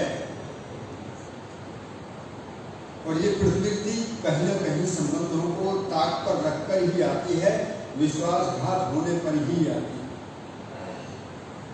किसी को अच्छा लगे बुरा लगे, ये मैं इस बात से मैं सहमत असहमत नहीं हूँ। और मैंने अपनी जिंदगी में इसको तोड़ कर देखा है कि जहाँ पैसा बीच में आया है वहाँ संबंध नहीं दिखाई दिया। आपको सुनता है ऐसा क्या? आप परिवार में चले गए, जहाँ लोग पैसे को देखते हैं वो संबंध को नहीं देखते। तो धरती को तो चाहे माता कहते रहे हैं तो अपनी माता का ही हल हो रहा है। परिवार में संबंध ही टूट गए। इस व्यापार की मानसिकता से खेती बाजार के कब्जे में चली गई। किसान अपने उत्पादन को लेकर बाजार में पहुंचा और कीमत किसने तय की? बाजार में। और प्रोसेसिंग का काम किसने किया? बाजार ने। और कंज्यूमर को किसने बेचा? और बाजार। इस देश में कृषि संकट नहीं है, ना हरित क्रांति संकट था। संकट है खेती का बाजारीकरण, जिसके द्वारा आर्थिक असंतुलन इस देश में पैदा हो।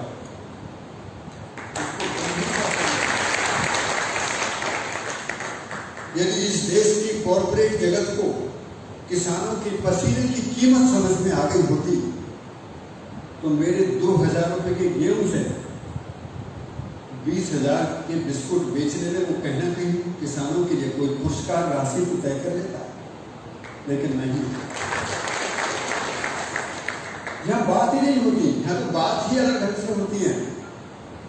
किसानों का शोषण बाजार में हुआ और किसानों की लड़ाई सरकार से, वो पता ही नहीं कि हो क्या रहा है।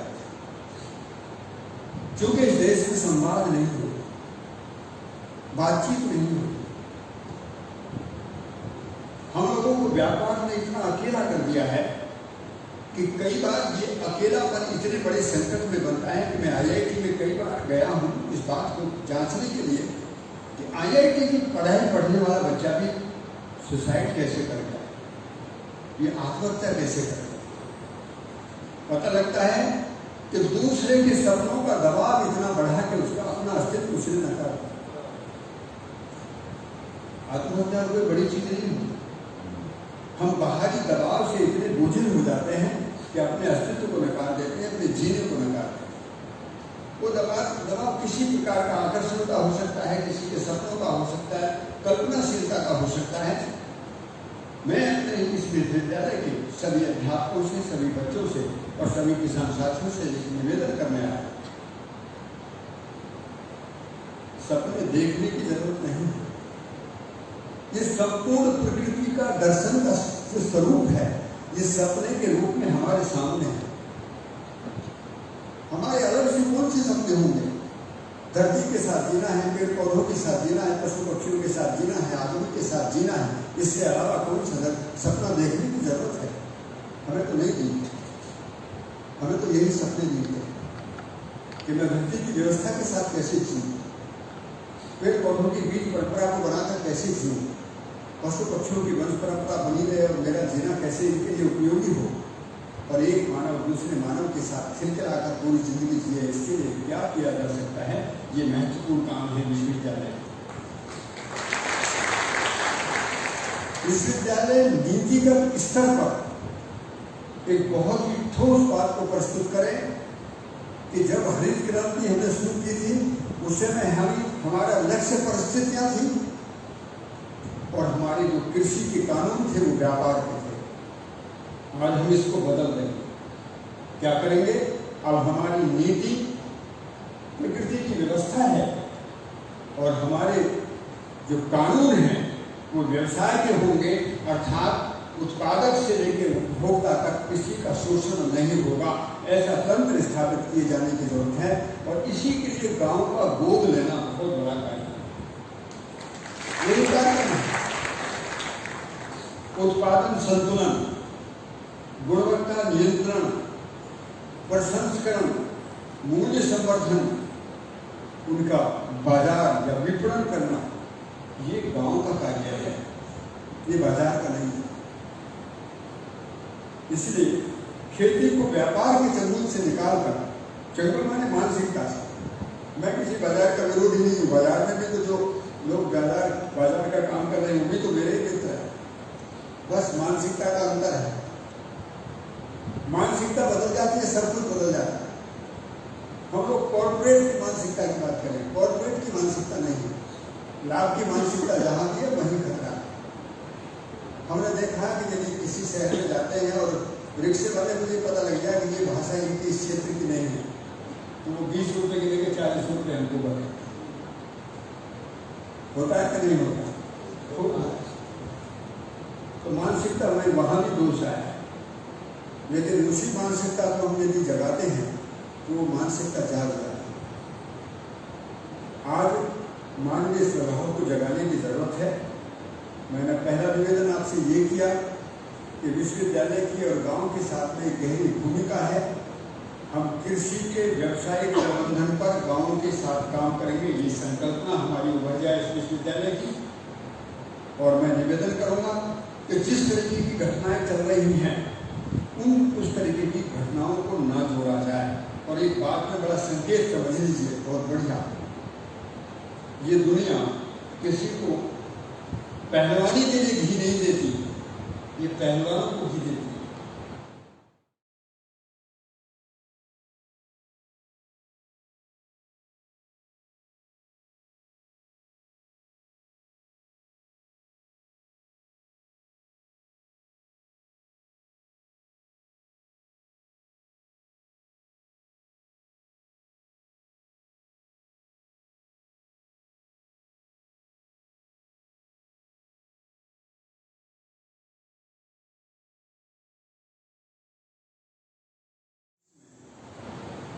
एग्रीकल्चर इकोनॉमी पर काम करते करते बराबर कुछ थकावट थी, क्योंकि हम लोग इनपुट पर काम कर रहे थे। किसी ने कहा गोबर में गुड़ इतना मिलाओ, तो गुड़ गोबर करने लगे। किसी ने कहा नक्षत्रों को देखो, तो फिर नक्षत्र विज्ञान को देखने लगे। किसी ने कहा अग्निहोत्र से काम करो, अग्निहोत्र करने लगे। तो बहुत सारे ऐसे तरीके जो हमारे पूर्वजों ने अपनाए थे, हमने उनको खेती में अपनाया, तो पता लगा कि ये तो एक अलग तरीके का कार्यक्रम हो गया। हमारे पूर्वज कैसे करते थे मुझे पता नहीं, लेकिन यदि मैं पूर्वजों की विधाओं को इस वैज्ञानिक रूप में इस्तेमाल करता हूँ तो ये पूरी नहीं पड़ने। क्या बात स्पष्ट हुई? ये मैं उनमें दोष नहीं निकाला,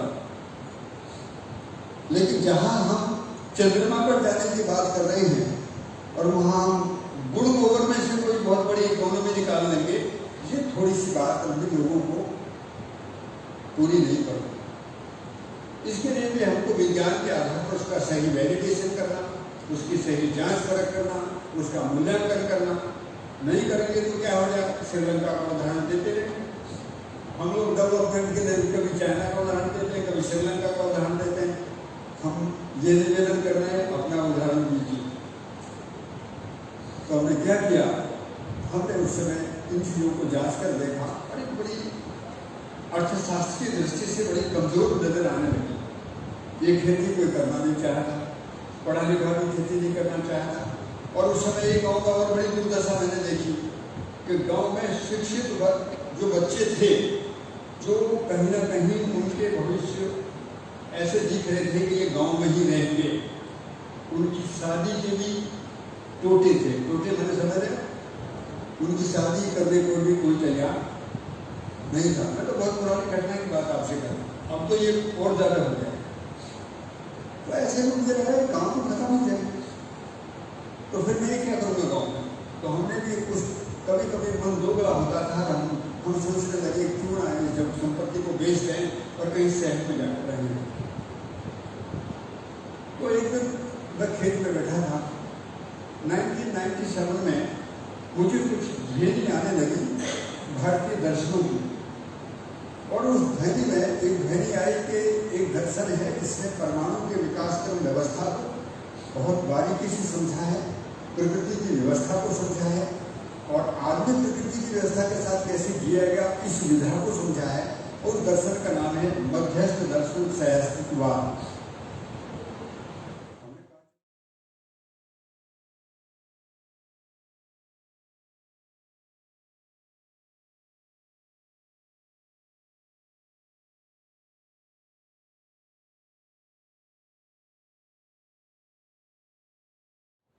और दो गणित में बताता हूँ मैं, तो ये प्रस्ताव मैं आपके सामने रख रहा हूँ क्योंकि विश्वविद्यालय को ये रखनी चाहिए बच्चों के साथ। और उसमें पूरा शरीर को दिखने लगा कि क्या मेरी खेती के साथ भी करना है।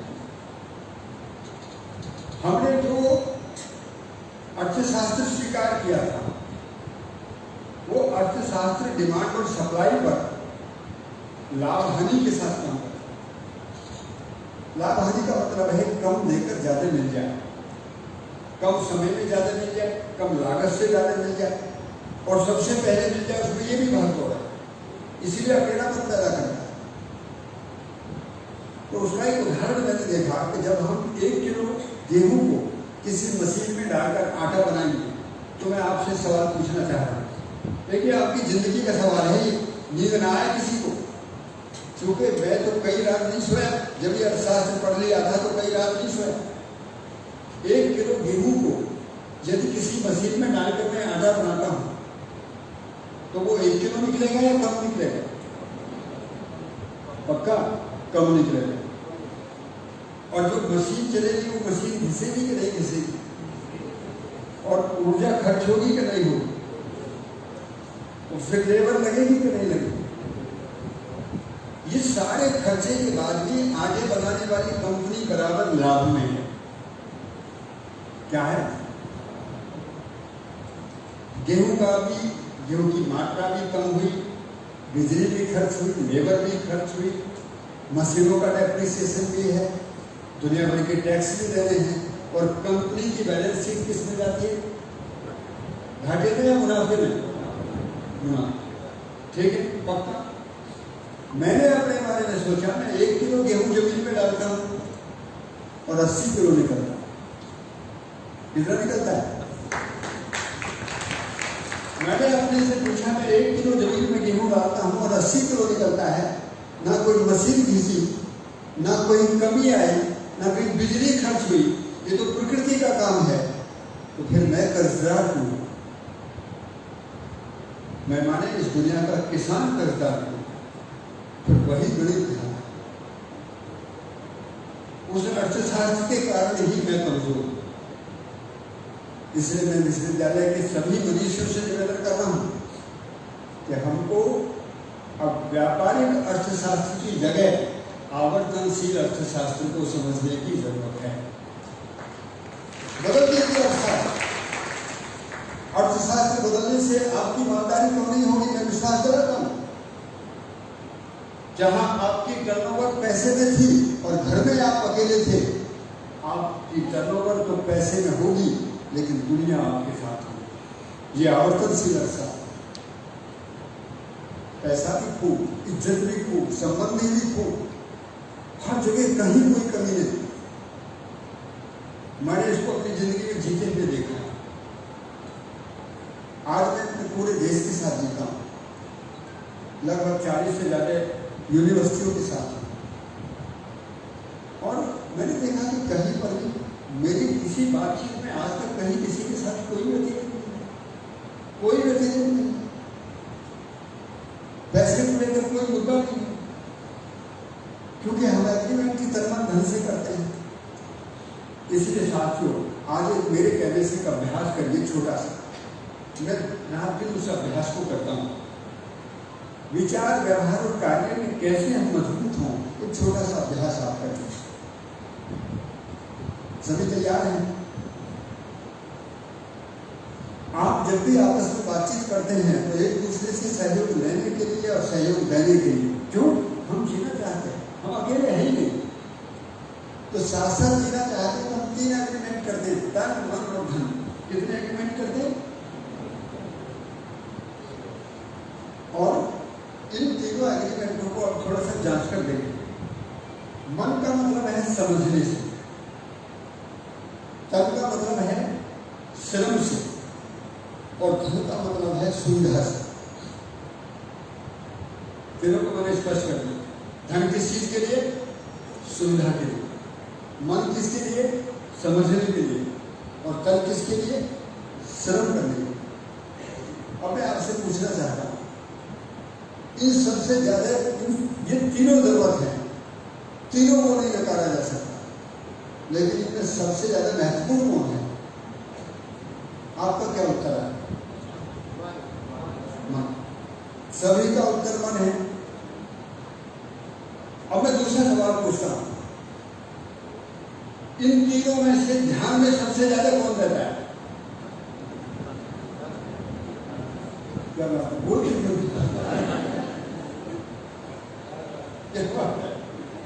यही आदमी के पतन का कारण। हम समझना नहीं चाहते, मेहनत नहीं करना चाहते, और क्या चाहते हैं? केवल पैसा आ जाए। ऐसा धरती का कोई अर्थशास्त्र नहीं है, कोई सूत्र नहीं। इस शॉर्टकट की जिंदगी से हमको निकलना है। विश्वविद्यालय परिवार में इस तरीके की गंभीर विचारधाराओं पर, गंभीर चिंतन पर गहरा काम हो। मैं तो अपनी भूमिका आपके साथ में निश्चित कर दिया।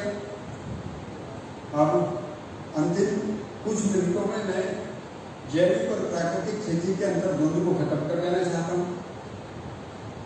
प्रकृति की व्यवस्था का एक मूल सूत्र है जिसका नाम है सह अस्तित्व।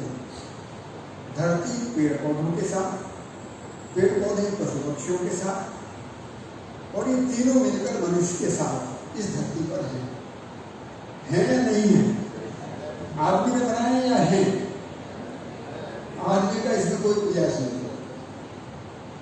तो जो बिना प्रयास के है स्वनिस्फूर्त है। स्वनिस्फूर्त का मतलब अपने आप है और निरंतर है, नित्य है।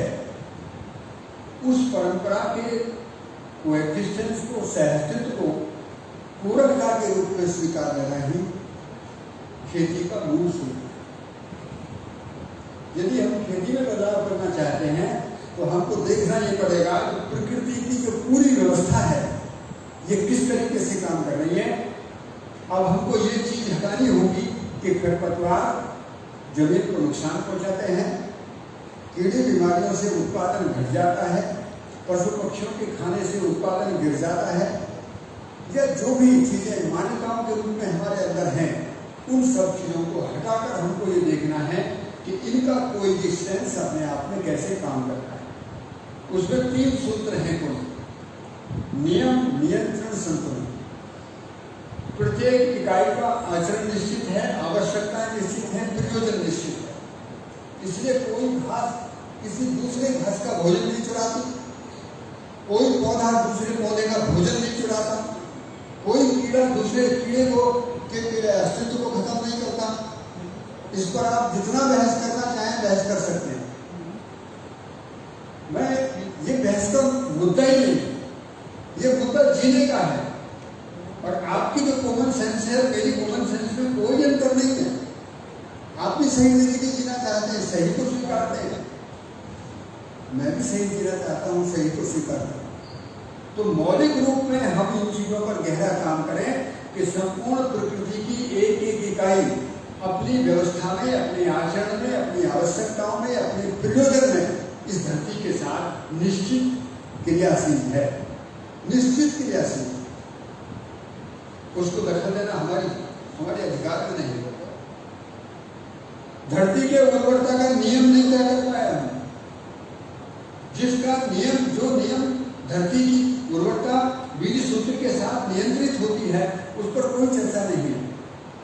हमने उसको देखा है। क्या भाषण दिए जाएंगे? गाय के 1 ग्राम गोबर में 2 लाख करोड़ बैक्टीरिया, 3 लाख करोड़ बैक्टीरिया। हमारा इतना स्पेस ही नहीं है। साइंटिफिक भाषा में 10 टू द पावर 10 या 10 टू द पावर 8 भी कर देखेंगे तो वहाँ स्पेस ही नहीं। तो कहाँ प्रगति के घर में हम अतिशयोक्तियों के सहारे, अलंकार के सहारे अब नहीं चल सकते। हम अब देखने से ज्यादा गणित और गणित से ज्यादा ज्ञान की अब जरूरत है। हम देखने से आगे बढ़े। गणितीय विधि से हमने ये भी जांच लिया है कि चंद्रमा धरती से कितनी दूर है। ये आंखों से नहीं दिखा है, ये विज्ञान है। विज्ञान के दौर से चलते हुए हम कहीं ना कहीं पुरानी चीजों को यदि इस तरीके से अतिशयोक्ति अलंकरण करके स्थापित करेंगे तो गले से नहीं उतरते। हम किसी चीज को काट नहीं रहे हैं, गाय की उपयोगिता समझनी होगी। हमें पशु पक्षियों की उपयोगिता समझने की जरूरत है। हमें धरती की उर्वरता के नियम समझने की जरूरत है। क्योंकि नियम यदि सही ढंग से काम करते हैं तो नियम नियंत्रण के साथ काम करता है। नियंत्रण का मतलब है आचरण निश्चित है और संतुलन बने, उनकी परस्परता निश्चित है। इस जंगल में कितने शेर होंगे, कितने चीते होंगे, कितने जंगली जानवर अन्य होंगे, कितनी घास होगी और कितने प्रकार का बैक्टीरिया होगा, कितने प्रकार की फंगस होगी, कितने प्रकार के जीवाणु विषाणु होंगे, ये आदमी ने तय नहीं किया है। ये प्रकृति का गणित, ये प्रकृति की व्यवस्था है। हम जब व्यापार की दृष्टि से इनमें से कुछ चीजों को बाहर निकाल लेते हैं, पर ये आइसोलेशन जहां से शुरू होता है वहीं से व्यापार शुरू होता है। और जैसे ही हमने धरती के साथ व्यापार किया, धरती में असंतुलन आया और इस असंतुलन की मार सबसे ज्यादा पहले आदमी को ही झेलनी होगी। चाहे संकट पानी का हो और चाहे भूख का हो, चाहे स्वास्थ्य का हो, ये संकट में सबसे बड़ा जो जोखिम आता है वो सबसे ज्यादा आदमी पर आता है। एक वायरस को आपने देखा था, उस वायरस से मैंने ना किसी कुत्ते को, ना बिल्ली को, ना बंदर को, ना चूहे को, किसी को प्रभावित हुए नहीं देखा। और आदमी 3 महीने के लिए घर में कैद हो गया। 3 महीने के लिए ज्यादा भी हो सकता है, क्योंकि मुझे पता नहीं है। जो मैं तो खेत में रहता हूँ, मैं तो ना अंदर कैद हुआ ना बाहर कैद हुआ। खेत में काम करना था, खेत में काम करता था। हमको लगा ही नहीं। हमको ये पता लगा कि दुनिया में बड़ी से बड़ी त्रासदी आएगी तो ये किसान परिवार की एंट्री मिलने में 4 बार सोची, क्योंकि वहां घुसने की कोई एंट्री है नहीं। यदि किसान परिवार अपने में समृद्ध है तो किसान परिवारों को इस समय समृद्ध करना विश्वविद्यालयों की एकमात्र भूमिका। और मैं विश्वास दिलाता हूँ जिस दिन आपने इन 5 गाँव में एक कार्यक्रम खड़ा किया, 3 ही कार्यक्रम हैं। शिक्षा को संयम के साथ, संस्कार के साथ जोड़नी थी, उत्पादक को संयम के साथ और उत्पादक को कार्य के साथ, स्वास्थ्य को संयम के साथ, 3 कार्य कर दीजिए बस वहाँ चौथी की जरूरत नहीं, अपने आप ही शुरू हो जाए। शिक्षा का कार्य, उत्पादन का कार्य और स्वास्थ्य का कार्य, 3 काम गांव में कर दीजिए। इन तीनों की जरूरत है। अभी हमारे रामपुर जिले में एक लड़के से होनहार लड़का था, हमने देखा कि वहाँ पर एक सभा में हम लोग बैठे थे और कुछ बच्चों के कुपोषण का जिक्र आया। कमिश्नर साहब अपने मित्र हैं, तो उनके सामने वो जो बात आई तो और भी उसमें से कई चीज़ें हमने देखा।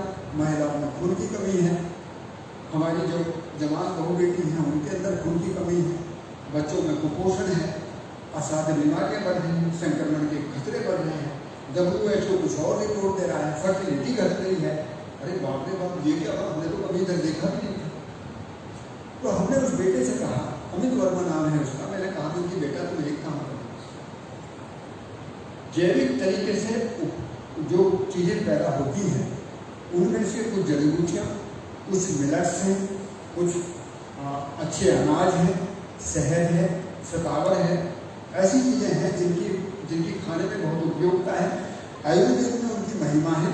उनको किसान पैदा कर सकते हैं, किसानों के यहाँ पैदा कराओ और किसानों से कहो कि आप इसमें रासायनिक खाद का इस्तेमाल मत करो, हम खरीदेंगे, हम आपको अच्छा पैसा देंगे।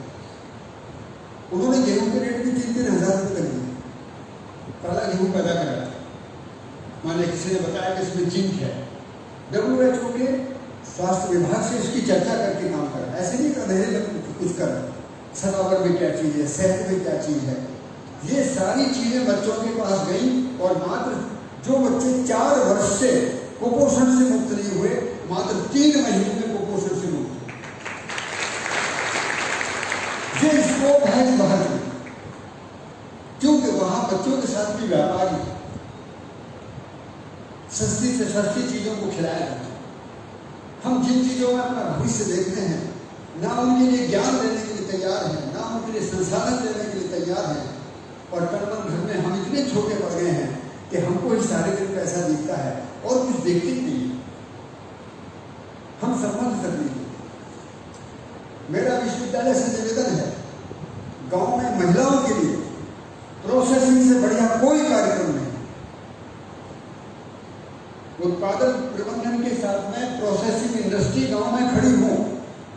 और मैं ये कहना चाह रहा हूँ कि ये विद्यालय परिवार और इसी के साथ साथ में जुड़ा हुआ पूरा NCR का एरिया और अपने ये जो महानगर हैं, इनके बीच में इतनी ज़रूरत है अच्छे खाने पीने की चीज़ों को कि हम सही ब्रांडिंग, पैकेजिंग और बढ़िया से बढ़िया चीज़ों को पैदा करके उन 5 गाँव की आमदनी सरकार को 2 गुनी कहती है। मैं आपको लिख के दे रहा हूँ, 10 गुनी आमदनी आप लिख लीजिए।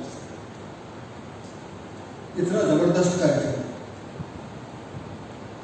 जब वही किसान गेहूं से बिस्कुट बनाकर देगा, वही किसान गेहूं से दलिया बनाकर देगा, वही वो उस तरीके के जो मटेरियल है, जो पिस्ता क्या है, पास्ता बर्गर, ये जो आप आजकल बहुत फास्ट फूड आ रहे हैं, इन सबका बेस मटेरियल आपको पता है।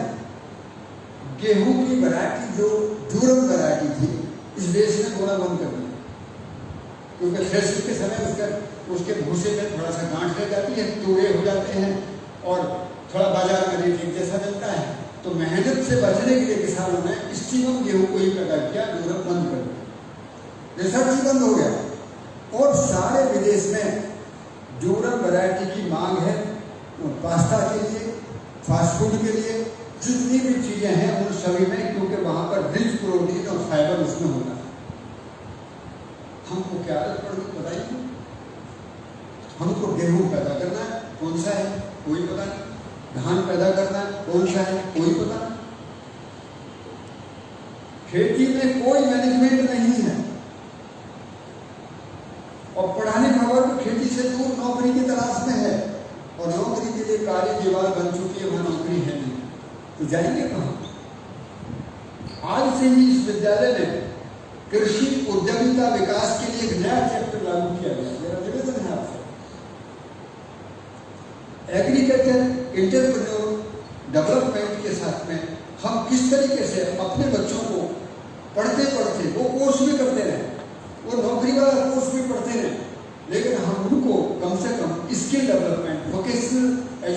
के जरिए हम उनको उन चीज़ों से रूबरू करा दें कि कल को यदि नौकरी नहीं लगती है तो वो यही आसपास के कहीं इलाके में अपनी खेती के साथ बैठकर और कह सकें कि मैंने IFTM यूनिवर्सिटी से सीखा था कि आज मैं एक रोजगार के साथ खड़ा हूँ। तो गौरव होता है विश्वविद्यालय को भी और गौरव होता है बच्चों को। एक तरफा शिक्षा की उन्माचन स्किल डेवलपमेंट को यदि इंटरप्रेन्योर मोड में हम नहीं ले जाएंगे, उद्यमिता के साथ नहीं जोड़ेंगे, तो कृषि को व्यवसाय प्रबंधन के बिना यदि कृषि का व्यवसाय प्रबंधन हम नहीं कर पाएंगे तो किसानों की आमदनी बढ़ाने का कोई विकल्प नहीं है। MSP विकल्प नहीं है। इस पर बहस होनी चाहिए पूरे देश की। विश्वविद्यालयों के पास भी इसकी पृष्ठभूमि, इसकी आधारभूत संरचना, इसका कोर्स, कंटेंट, कैरिकुलम, छोटे छोटे मॉड्यूल्स, छोटे छोटे स्टार्टअप हम उनको दे सकते हैं। कैसे थोड़ी जमीन वाला सीड प्रोडक्शन काम से जुड़ सकता है, सीडलिंग तैयार कर सकता है, नर्सरी बना सकता है, जड़ी बूटियों की खेती के लिए प्रोत्साहन दे सकता है और मात्र आधा एकड़ जमीन में वो 8-10 लाख रुपए साल भर में कैसे कमा सकता है, ये हमको इंटरप्रेन्योर मोड में देने की जरूरत है। हर गांव को जरूरत है। एक और बात निवेदन करो, इस विश्वविद्यालय को एक और गंभीर काम करने की जरूरत है। पूरे देश में 10,000 फार्मर प्रोड्यूसर कंपनी बनाए जाने की बात है। ये फार्मर प्रोड्यूसर कंपनी क्या है? हमारी सहकारिता डूब चुकी है। कहीं हम जब आदर्शवाद के साथ जीते थे, हम छोटी मोटी धार्मिकता को पकड़कर जीते थे, तो कहीं ना कहीं एक दूसरे के साथ विचार का भी कोई संबंध देखते थे। लेकिन जैसे जैसे हम लाभ में फंसते गए, व्यापार की चपेट में आते गए, पैसे को महत्व देते गए, हमारी सहकारिता तो दूर की बात, हम परिवार भी बिखेर गए, हमारे परिवार भी टूट चुके हैं। तो ऐसे में सेल्फ हेल्प ग्रुप चले, आपके सामने आपने सुना होगा ना, स्वयं सहायता बचत समूह। कहाँ गए वो? आपको अब कोई घड़ी सुनाई देती है? देश में सहकारिता आंदोलन चला, फिर स्वयं सहायता समूह चले, फिर क्लस्टर अप्रोच चलाया गया, फिर NGO चले, ट्रस्ट चले। कंपनी इसलिए कार्य करना उनका एक ही फंडा दे काटने, इसलिए वो चल रहा, दुखी वो भी है। तो सहकारिता कैसे विकसित हो इस देश में पुनः बात विचार हो रहा है और एक नया प्रारूप आया है, उसका नाम है फार्मर प्रोड्यूसर कंपनी। 8 गांव में 5 गांव आपने लिए हैं, 5 ही गांव में फार्मर प्रोड्यूसर कंपनी किसानों की बनवाई, चाहे वो सहकारिता मंत्रालय के आधार पर बनवाइए और चाहे वो कंपनी एक्ट के जरिए बनाइए, कोई बड़ा मुद्दा नहीं। लेकिन काम क्या है? उनकी 4 कारक: उत्पादन का प्रबंधन, गुणवत्ता का प्रमाणीकरण, प्रोसेसिंग माने प्रसंस्करण और मूल्य संवर्धन, ब्रांडिंग, पैकेजिंग और मार्केटिंग। ये चारों कार्यों को इंटीग्रेट करके यदि कोई FPO चलाता है तो FPO के पास में फिर इलेक्शन लड़ने का और सहकारिता तोड़ने का कोई फंडा नहीं है, सबके पास पर्याप्त पैसा। और मानसिक चेतना में गुणात्मक परिवर्तन कैसे होगा, कैसे संबंध को समझेंगे और FPO में इलेक्शन नहीं होंगे, FPO में योग्यता का मूल्यांकन होगा, FPO की बैलेंस शीट कैसे होगी, FPO का प्राइस डिस्ट्रीब्यूशन कैसे होगा, कीमत निर्धारण का रेगुलेटरी सिस्टम कैसे होगा, इन सारी चीजों पर विश्वविद्यालय को अभ्यास कराए जाने की जरूरत है। और जिस दिन आपने ये कोर्स निकाल दिया तो मैं आपको निवेदन कर रहा हूँ, IFTM भारत में नहीं दुनिया का सहकारिता को समृद्धि की ओर ले जाने का पहला विश्वविद्यालय होगा। मैं आज आपसे ये बात करती हूँ, ये मैं सपने की बात नहीं कर रहा।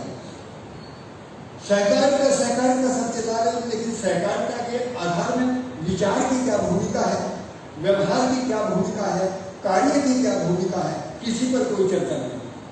केवल एक चर्चा है कि शेयर बराबर, इतना पैसा दे रहा, इतना पैसा दे रहा। हम कभी शेयर पर बराबर नहीं होते साथियों, हम संबंध पर बराबर होते हैं। ध्यान से सुन लीजिए बात। हम संबंध पर बराबर होते हैं। जिस दिन एक मित्र दूसरे को मित्रता में स्वीकार कर लेता है, उसकी खुशबू जिंदगी भर आती है। एक कमरे में पढ़ने वाले दो बच्चों में से एक व्यापारी हो जाए, एक IAS ऑफिसर हो जाए, मैंने दोनों को सीने से मिलते देखा है। और एक में से गांव में गरीब किसान भी रह जाए, उसको भी मैंने सीने से मिलते देखा। क्यों देखा है?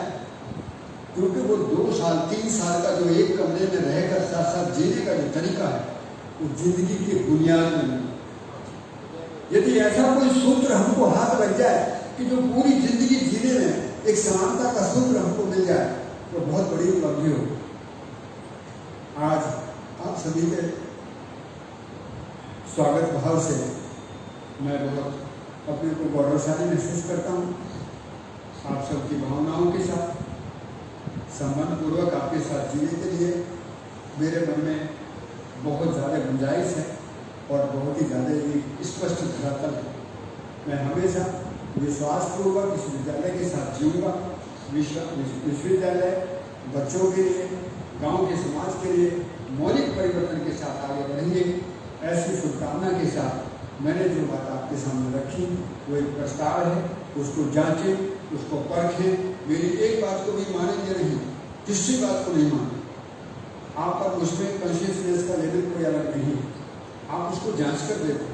जिस दिन हम पूरी दुनिया के लिए अपने को जांचने लगते हैं, मैं भी हूँ और एक पूरी दुनिया भी है, तो पूरी दुनिया के आकार में जब मैं जांचता हूँ तो मेरी खुशहाली कम नहीं होती, बढ़ती जाती है। इसलिए मैंने देखा है कि आप जितने भी आकार में अपने से बाहर निकल कर जीना प्रारंभ करेंगे, आपकी पुण्यशीलता बढ़ जाएगी, आपकी खुशहाली बढ़ जाएगी, आपकी समृद्धि बढ़ जाएगी। ना कोई भ्रम रहेगा, ना कोई भय रहेगा, ना कोई अभाव रहेगा। ऐसा मैंने अपनी जिंदगी में जीते हुए देखा है। इसी शुभकामना के साथ आप सभी इसी खुशहाली के साथ आगे बढ़ेंगे। हम सब मिलकर इस विश्वविद्यालय के साथ में एक नया अध्याय लिखने के लिए, एक नया इतिहास बनाने के लिए, ताकि आगे वाली परंपराओं को हम प्रेरणा दे सकें। हम सभी को शुभाभिवादन करते हैं। सभी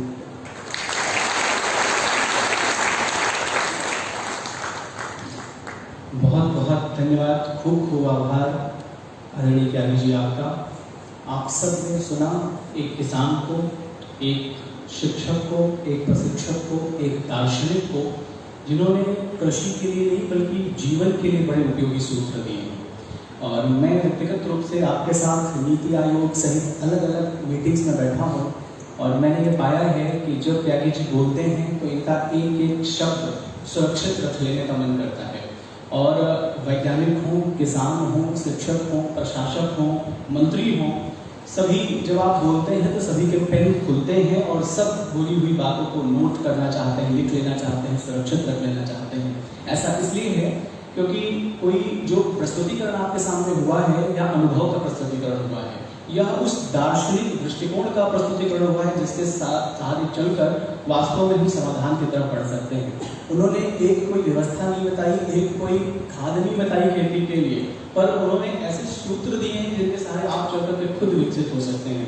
वास्तव में आदरणीय त्यागी जी, आपने जो अपने विचार बीज यहाँ दिए हैं, IFTM निश्चित रूप से इनको बोएगा, पुष्पित प्रज्वलित करेगा और आपने जो अपेक्षाएं रखी हैं उनको भी क्रमबद्ध किया है हम सब ने। और हमारे कुलपति महोदय, कुलाधिपति महोदय, कुल सचिव महोदय, सभी लोग इन पर विस्तृत चर्चा आपके साथ ही बैठ कर करके और इन अभियानों को आगे बढ़ाने के लिए कृत संकल्पित हैं। और मैं आपको ये भी विश्वास दिलाना चाहता हूँ विश्वविद्यालय की तरफ से कि अगले दिनों आप जब विश्वविद्यालय आया करेंगे तो अपने दिए गए इन विचार बीजों को फलते फूलते देखेंगे, आपको बहुत अच्छा लगेगा। खूब खूब आभार, बहुत बहुत सम्मान, बहुत बहुत धन्यवाद। अब अगला क्रम सम्मान का है। हम सब के तरफ से सम्मान अपने ही बीच के उस व्यक्ति को इसने राष्ट्रीय स्तर पर सम्मान पाया है। बहुत सारे लोगों के आदर्श बने हैं, वो बहुत सारे लोगों के लिए सम्मानीय, पूजनीय हैं।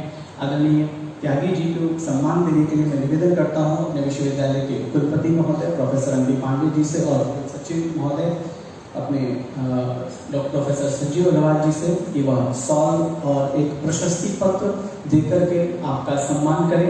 जोरदार तालियों से पूरा वातावरण है। यह सम्मान एक ऐसे व्यक्ति का जिन्होंने अपना जीवन दिया है भारतीय कृषि को, भारतीय युवाओं को, भारत के गांवों को, भारत की कृषि को और प्रकृति को। आईएसटीएम विश्वविद्यालय के शंकर भवन का यह ऑडिटोरियम आज एक और बड़े ऐतिहासिक कार्यक्रम का साक्षी बन रहा है एवं हम सब इस विश्वविद्यालय के प्रांगण में सम्मान दे रहे हैं पद्मश्री भारत भूषण त्यागी जी को। पुनः आपको बहुत बहुत सम्मान, ढेर सारा आभार और आप इसी तरीके से आते रहें, हम सब लोगों के सामने अपने विचार रखते रहें, हम सबको बार बार गौरवान्वित करने के अवसर देते रहें, इसके लिए आपसे प्रार्थना।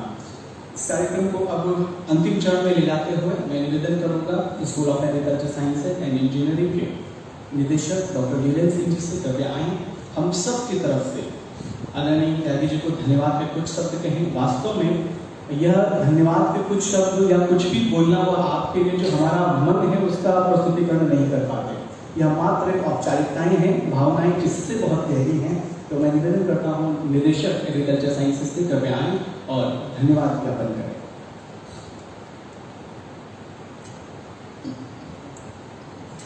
माननीय मुख्य अतिथि पद्मश्री भारत भूषण त्यागी जी, माननीय कुलाधिपति श्री राजीव कोटिवाल जी, माननीय vice chancellor professor Mahendra Prasad Pandey ji, आदरणीय registrar sir professor Sanjay Agarwal ji, senior professor Yashveer Singh ji, सम्मानित सभी निदेशकगण, इस देश के अन्नदाता किसान भाइयों और संकाय सदस्यों एवं प्यारे बच्चों, आज इस संगोष्ठी में उपस्थित होकर माननीय पद्मश्री भारत भूषण त्यागी जी ने हमको एक नई दिशा और दशा की तरफ बढ़ने का जो मार्गदर्शन दिया है, हम उसके बहुत बहुत आभारी हैं। श्री त्यागी जी ने अपने सैद्धांतिक, वैधानिक और मार्मिक अनुभव हमारे साथ साझा किए हैं। मैं आपको हृदय की गहराइयों से बार बार आभार एवं धन्यवाद देता हूँ। हमारे विश्वविद्यालय के माननीय कुलपति, माननीय रजिस्ट्रार साहब एवं सभी गणमान्य निदेशकगण जिन्होंने इस कार्यक्रम को फलीभूत करने के लिए समय समय पर अपना आशीर्वाद दिया, मैं उनको भी बहुत बहुत धन्यवाद देता हूँ। साथ ही यहाँ उपस्थित प्रतिनिधि जो गाँव के प्रतिनिधि प्रधान जी हैं, किसान भाई हैं, उनको भी बहुत बहुत धन्यवाद। वो अपने व्यस्त समय में से समय निकालकर इस कार्यक्रम संगोष्ठी में उपस्थित हुए तथा सभी साथीगण जो यहाँ उपस्थित हैं उनको भी बहुत बहुत धन्यवाद। साथ ही मैं धन्यवाद देना चाहूँगा मंच संचालन टीम को, मीडिया टीम को एवं प्यारे बच्चों को जो इस कार्यक्रम में उपस्थित हुए और इसकी शोभा बढ़ाई। सभी को बहुत बहुत धन्यवाद। नमस्कार। अब हम सब लोग आज की इस गोष्ठी को समापन करेंगे। आप सभी से निवेदन करते अपने स्थान पर राष्ट्रगान के लिए खड़े हो जाएं।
आप सभी लोगों को, आप सबके लिए बाहर सूक्ष्म जलपान की व्यवस्था है। अब उसको लेते हुए फिर आप सब लोग यहाँ से जा सकते हैं। खूब खूब धन्यवाद।